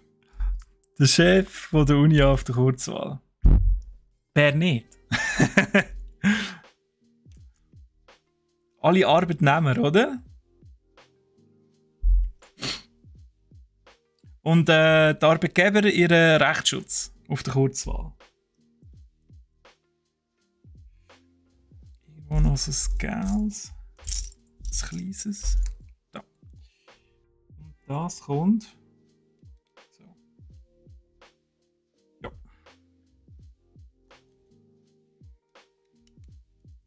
Jetzt ist es sicher schon 5 Minuten, nicht mehr so auseinander, wie ich es falsch zusammen da habe. Obwohl ich ein bisschen schneller versuche zusammenzubauen. Vielleicht ist das ein Geheimnis und ich müsste eigentlich nur ein bisschen schneller das Zeug zusammenbauen.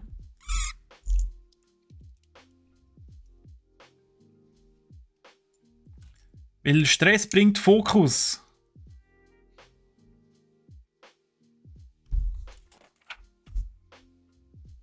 Jetzt kommt da noch so ein rundes Knubbeli.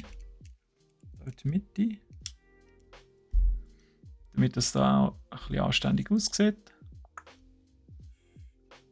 Ah, da kommt das Licht. Nein, kommt es nicht. Hä?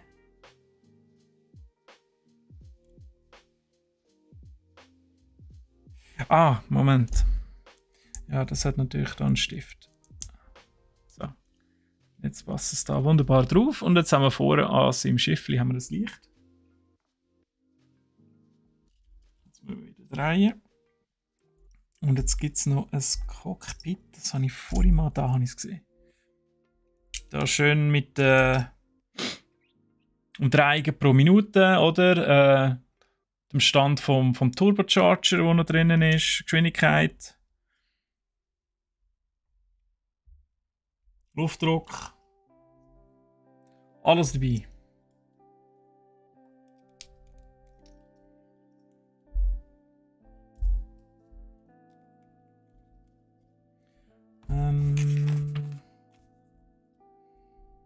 Geil, und jetzt kommt der Torpedo, also der Auspuff quasi.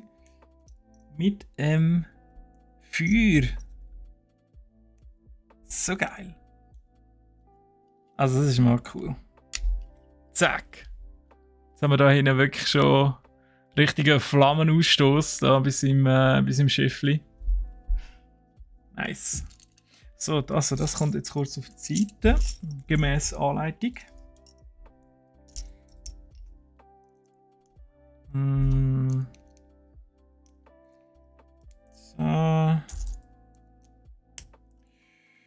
So. Kann mal irgendjemand geschwind schauen im Streamingplan unten dran, ob dort steht, ob nachher am 1 jemand nach mir kommt.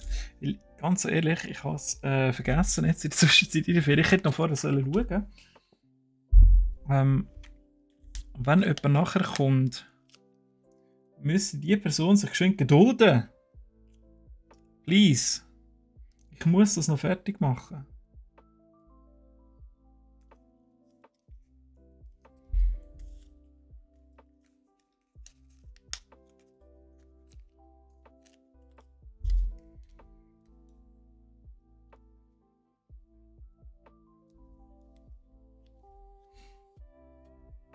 So. Ich bin auch sehr stolz, wie ich die Kleberli gut angemacht habe, bis auf den von dem kleinen Wicht da. Also dem ist nicht mehr zu helfen, oder? Der schaut also. Der hat schon fast einen Knickbruch.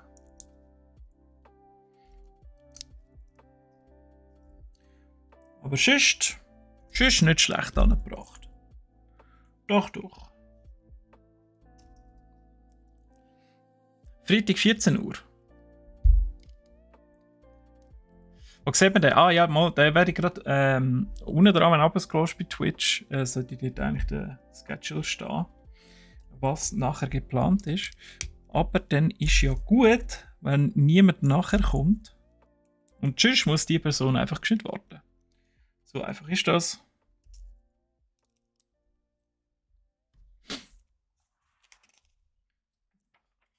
Was wird denn das? Das wird die eine Seite vom Schiff. Okay. Jetzt brauchen wir so eins. Dann so.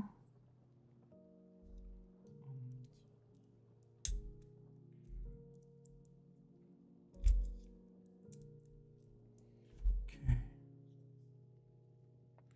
Und dann so da unten an.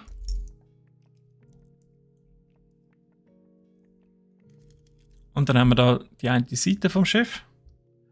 Und die kommt da an. So. Yeah! Es sieht schon recht gut aus. Jetzt fehlt noch die. Und dann der Dr. Robotnik selber natürlich.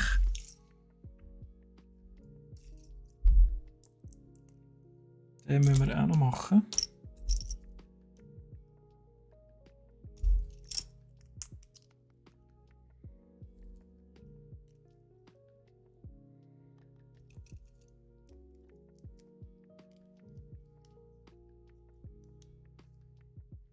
Ja, also ich gehe dann nur in Lurk nachher. Ist ja verständlich. Eins, wenn die Leute wieder ein bisschen arbeiten. Und danke vielmals. Freut mich sehr, dass es also gefallen hat. Ich hoffe auch den anderen, die ein bisschen am Lurken und am Reinschauen waren. Wie wir da den Sonic zusammenbauen von Lego. Das war ein weiterer mega cooler Stream mit euch. Habe ich vermisst. Schon ein Weile her jetzt. Höchste Zeit geworden für einen neuen Stream. Eben morgen sehen wir uns ja auch nochmal für einen Podcast. Nochmal zur Erinnerung, während dem Podcast kann ich keine Fragen beantworten, aber es gibt nachher noch eine Fragerunde, falls Fragen rum sind. Oder einfach ein bisschen quatschen. Und sonst könnt ihr das natürlich auch nachhören auf Spotify. Wenn ihr dort einfach brack.ch eingebt, könnt ihr schauen. Der Podcast heisst Federpapier und Drachen, also Federpapier Drachen, angelehnt an Buff Creed Blut. Gaming News mit dem Steffi und dem Nico. Mit dem Steffi vor allem. Im Steffi. Mir fällt so ein Bug. Oder sehe ich ihn einfach? Ah, da ist er. Ich bin wieder blind. Blind Gaming ist ja wichtig. Als Streamer, oder? Du willst ja nicht, dass der Zuschauer alle Lösungswege schon voraussagen. Er hätte jetzt noch nicht machen. Aber ist ja gleich. Das kommt jetzt nicht drauf an. Wir müssen ja noch das Flügel anmachen auf der Seite. Jetzt haben wir geschwind angepräuselt. So. Und jetzt noch. Jetzt das. So. Ja. Nice! Es ist recht gross, he? Aber es ist, glaube ich, auch in-game. Ist dem Dr. Robotnik sein Schiffli relativ gross im Vergleich zum ganzen Rest. Und oh wow, schau, jetzt gibt es noch eine Scheibe hier für das Cockpit vorne dran. Das ist auch extra sicher für das gemacht worden. Also es passt einfach von der Größe her mega gut. Aber das wertet jetzt gerade noch mal ein bisschen auf. Mega, mega, mega cool. Was ist das da für ein durchsichtiges Türmli wird? Oh, keine Ahnung.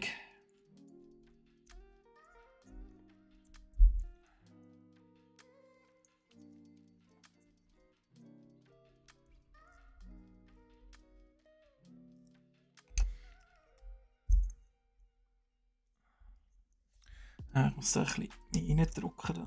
So. Jetzt wird es haben. Das ist die Basis, wo nachher am Dr. Robotnik sein Schiffli drauf steht. Schönes Detail. Das ist übrigens der letzte Beutel, den wir haben. Nachher sind wir auch tatsächlich fertig. Das heisst, die übrigen Teile sind nur noch der Dr. Ivo Robotnik oder Eggman, wie ich gelernt habe. Und dann haben wir den Sonic durch. Nicht einmal mit so viel Verspätung. Sehr, sehr schön. Ja. So, okay. Und das kommt schön in die Mitte da. Oder? Dann steht das da so schön und durchsichtig halt. Ja, damit es so aussieht, wie wenn er schweben würde. Wenn er weit davon entfernt ist. So. Dann gibt es noch den gelben Edelstein. Was ist ein gelber Edelstein? Also wenn die da so, keine Ahnung, nein da, so Rubin, Amethyst, Saphir, weiß nicht, Aquamarin, Smaragd. Was ist gelb? Bernstein. I don't know. Ich glaube, ich kenne keinen gelben, also so wirklich hochwertigen Edelstein. Also Bernstein ist er glaube ich nicht. Bernstein ist doch einfach nur so uralter Harz, oder?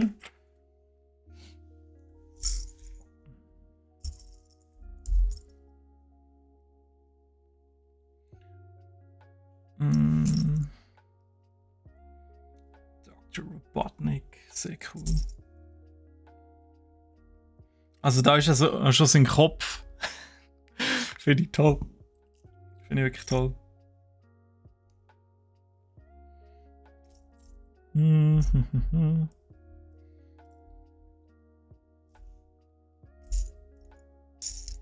Was ich jetzt hier... Also die Anleitung ist mega schön gemacht, mit mega vielen Infos am Anfang hier. Über das Game natürlich. Und die ganze Geschichte. Das sehen wir gerade 1991 rausgekommen. Steht jetzt zwar nicht für welche welche Plattform, aber was ist das, Sega Saturn? I don't know. Vielleicht kann das jemand anders beantworten. Aber was ich vermisse, im Gegensatz zum Tallneck, wo wir auch zusammen gebaut haben von Lego, dort hat es rechts oben in der Anleitung aber zu der Teile noch so Erklärungen gehabt.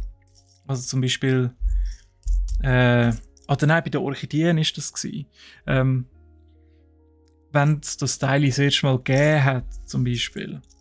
So das eine Schild irgendwie von der Ritterburg von 1995 und so. Einfach noch ein bisschen Zusatzinformationen während dem Zusammenbauen. Das wäre jetzt so cool gewesen, wenn man das hier gemacht hätte, aber ich verstehe auch, dass man das nicht in jede Anleitung rein tut, weil irgendwann weiss man, wann die Schilder rausgekommen sind. So, kannst du bitte heben hier?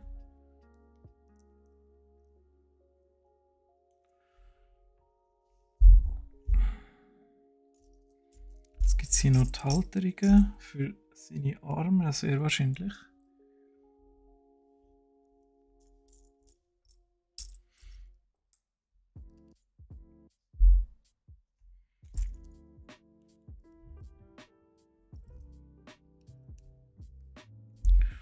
Und da.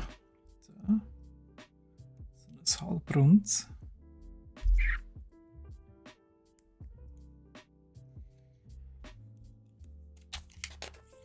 Wir haben es bald, Leute. Wir haben es bald. Es geht wirklich nicht mehr allzu lang. Und dann sehen wir den Sonic-Bausatz in seiner vollen Pracht.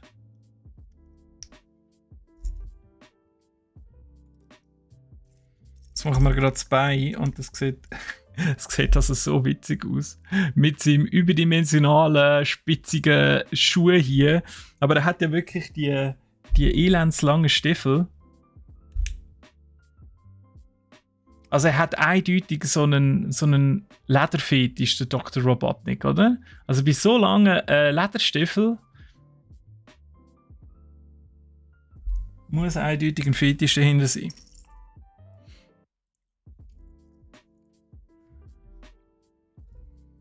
So, wo ist sein zweiter Fuß da?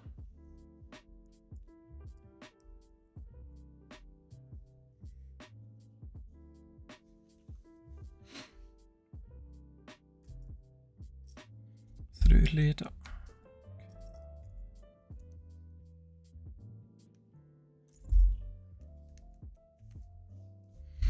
So, da kann er nachher nämlich auch stehen. Yeah.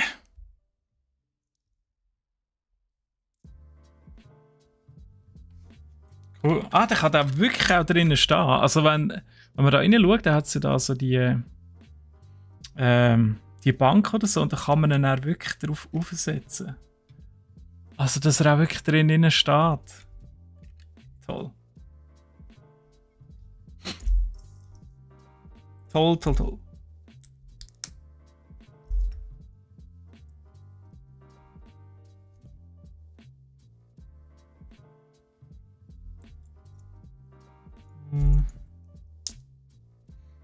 So. Jetzt da.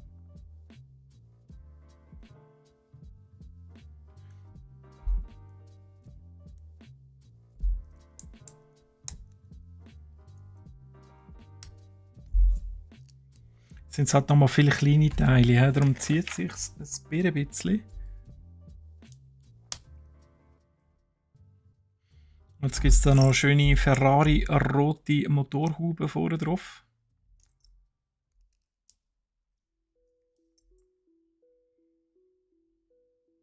Schräge Teile. Ja. Das ist sein Torso.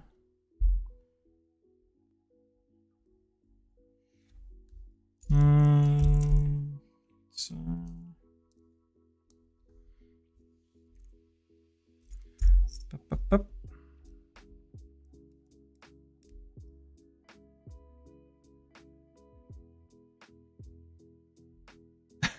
Ja, so geht man wirklich nicht raus im Sommer.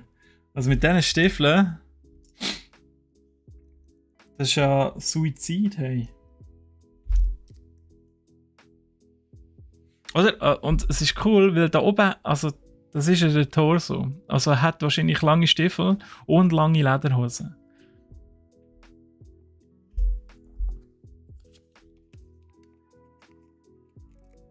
Crazy, der Typ.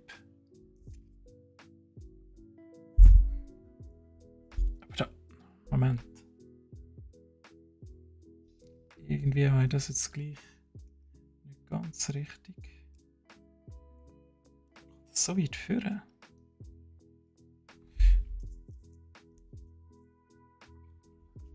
Irgendetwas erschließt sich bei mir hier gerade nicht so. Mit der Logik. Weil ich das natürlich wieder falsch zusammengesetzt habe. So, jetzt. Jetzt macht es Sinn. So. Nein, du nicht. Drückt das Bein auf die falsche Seite. So, jetzt. Die letzten 2 klebe, wenn ich das richtig gesehen habe. Das sollte ich von der anderen Seite aufkleben.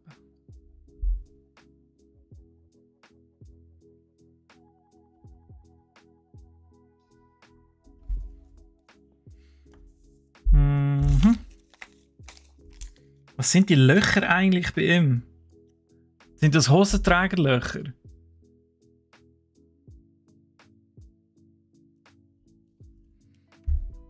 Ich weiß nicht, was das. Das sind auch schon Hosenträger, oder?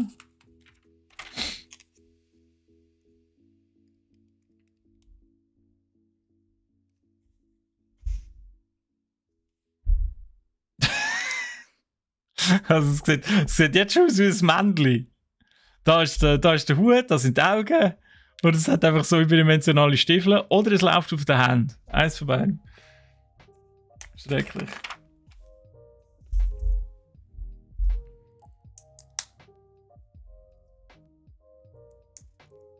Also der die designt hat. Was hat er sich dabei gedacht? Er muss einfach so hässlich aussehen wie möglich.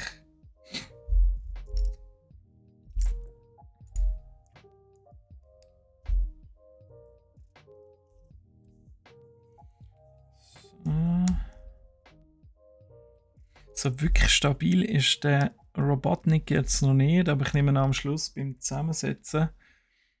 Oh, sexy Booty. Sexy Booty, schau mal. Hier, der ist aber trainiert hier.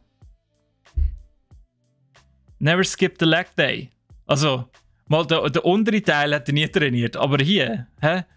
Und dann natürlich schön Bier rein und dafür für das hat er schön immer trainiert. So wie die Frauen heute aber in den Gyms, oder?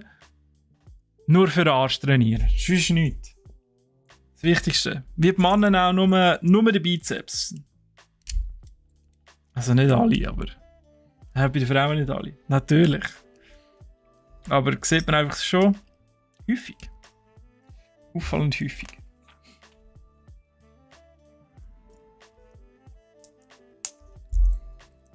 So. Jetzt gibt es noch ein bisschen Ranzen. Ranzenspeck.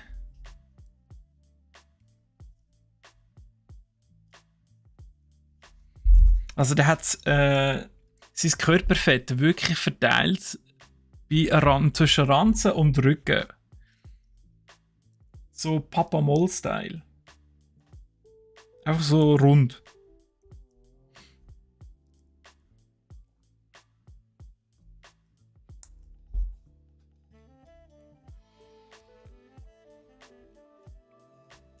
Jetzt geht das nicht rein, wie das da nicht richtig drin ist. So, komm. So, und jetzt kommen noch seine überdimensional grossen Händchen. Nein. Das andere. So. Und dann. So.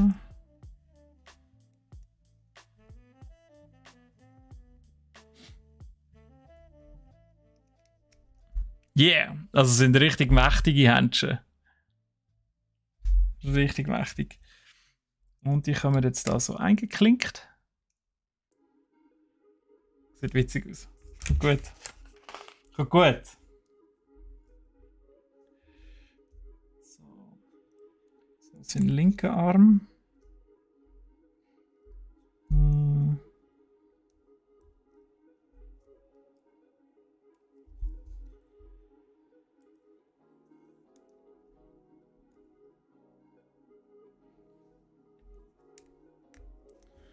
Okay, gut. Eine ganze Seite für das blaues Stäbli, jawohl. Ah ja, und der hat jetzt so eine unglaublich hässliche Fritte. Also wirklich die wüsteste Frisur, die es einfach nur gibt. Der blanke Horror. Irgendjemandem sollte dem Typ mal sagen, hey, sorry, aber geh mal zum Coiffeur. Also, dass wir uns richtig verstehen, das da sind seine Haare. Sonst ist er einfach... also da hinten hat er noch so ein halbes Kränzchen und sonst hat er eine Glatze. Und das da ist sein fetter Zinken. Wahrscheinlich. Oder, ah nein, sein Maul, hä? Das Maul will noch Sinn machen. Yeah! Und dann haben wir den Dr. Ivo Robotnik. Haben wir ihn fertig und jetzt dürfen wir ihn noch reinsetzen.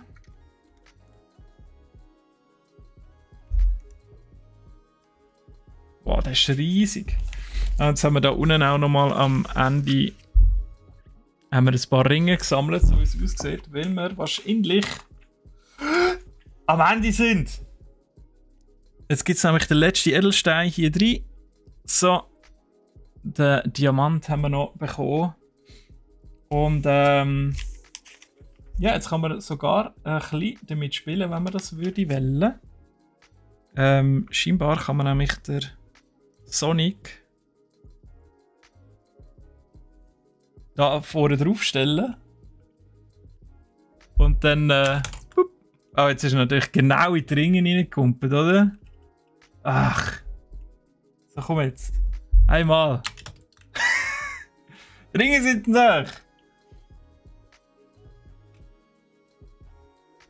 Noch ein bisschen weiterhin. Also, es sind die Haare, Haken mit den Haaren. Also, noch das letzte Mal. Ja, okay. Einen Ring hat er jetzt gesammelt. He? Aber ist cool gemacht. Also, man kann noch ein bisschen damit spielen. Gibt sicher Leute, die das ein bisschen geschickter können wie ich hier mit dem Trampolin.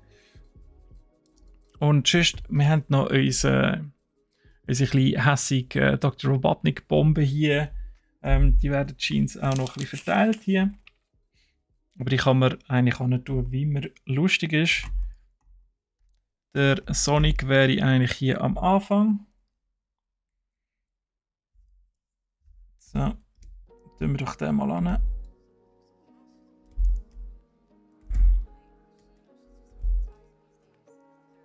So, dann haben wir da den Sonic auf dieser Seite. Und da ist das komische Ding da, das fliegt. Und natürlich unser verwirrte Mr. Krabs haben wir auch noch. Crab Dance, wo wir da oben an tun. Und der Robotnik wäre eigentlich auch dann irgendwo da hinten als Endboss.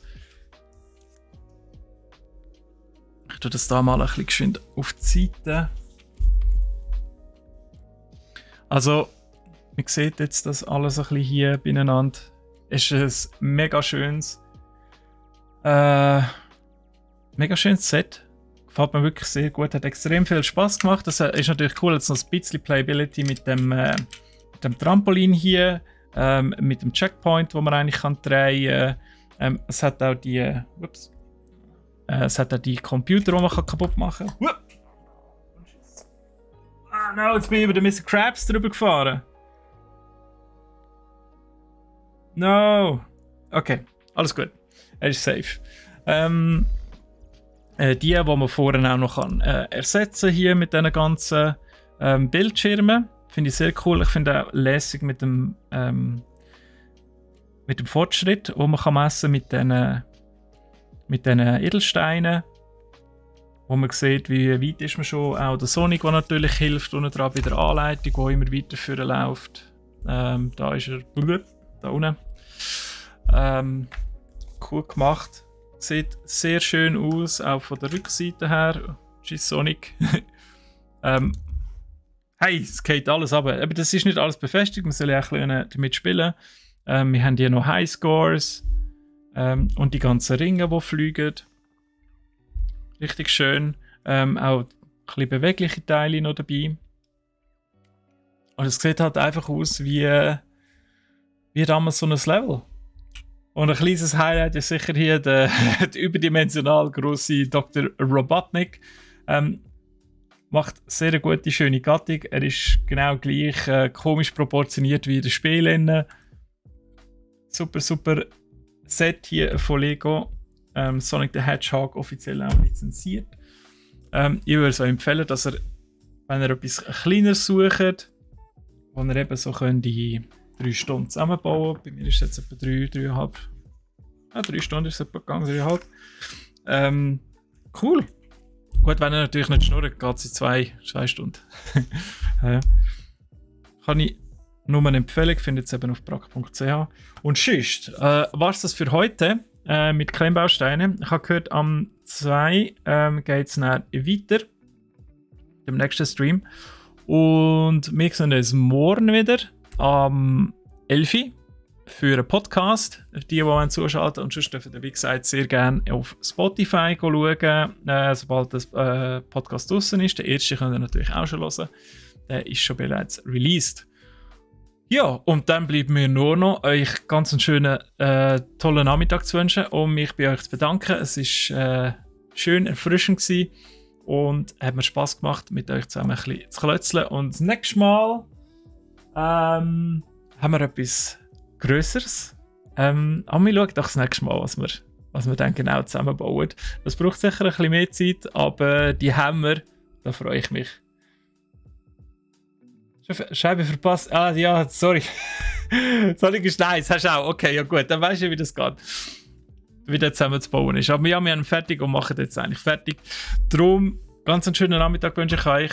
Viel Spaß beim nächsten Stream. Und bis morgen. Tschüss, bis nächste Woche. Habt's gut miteinander.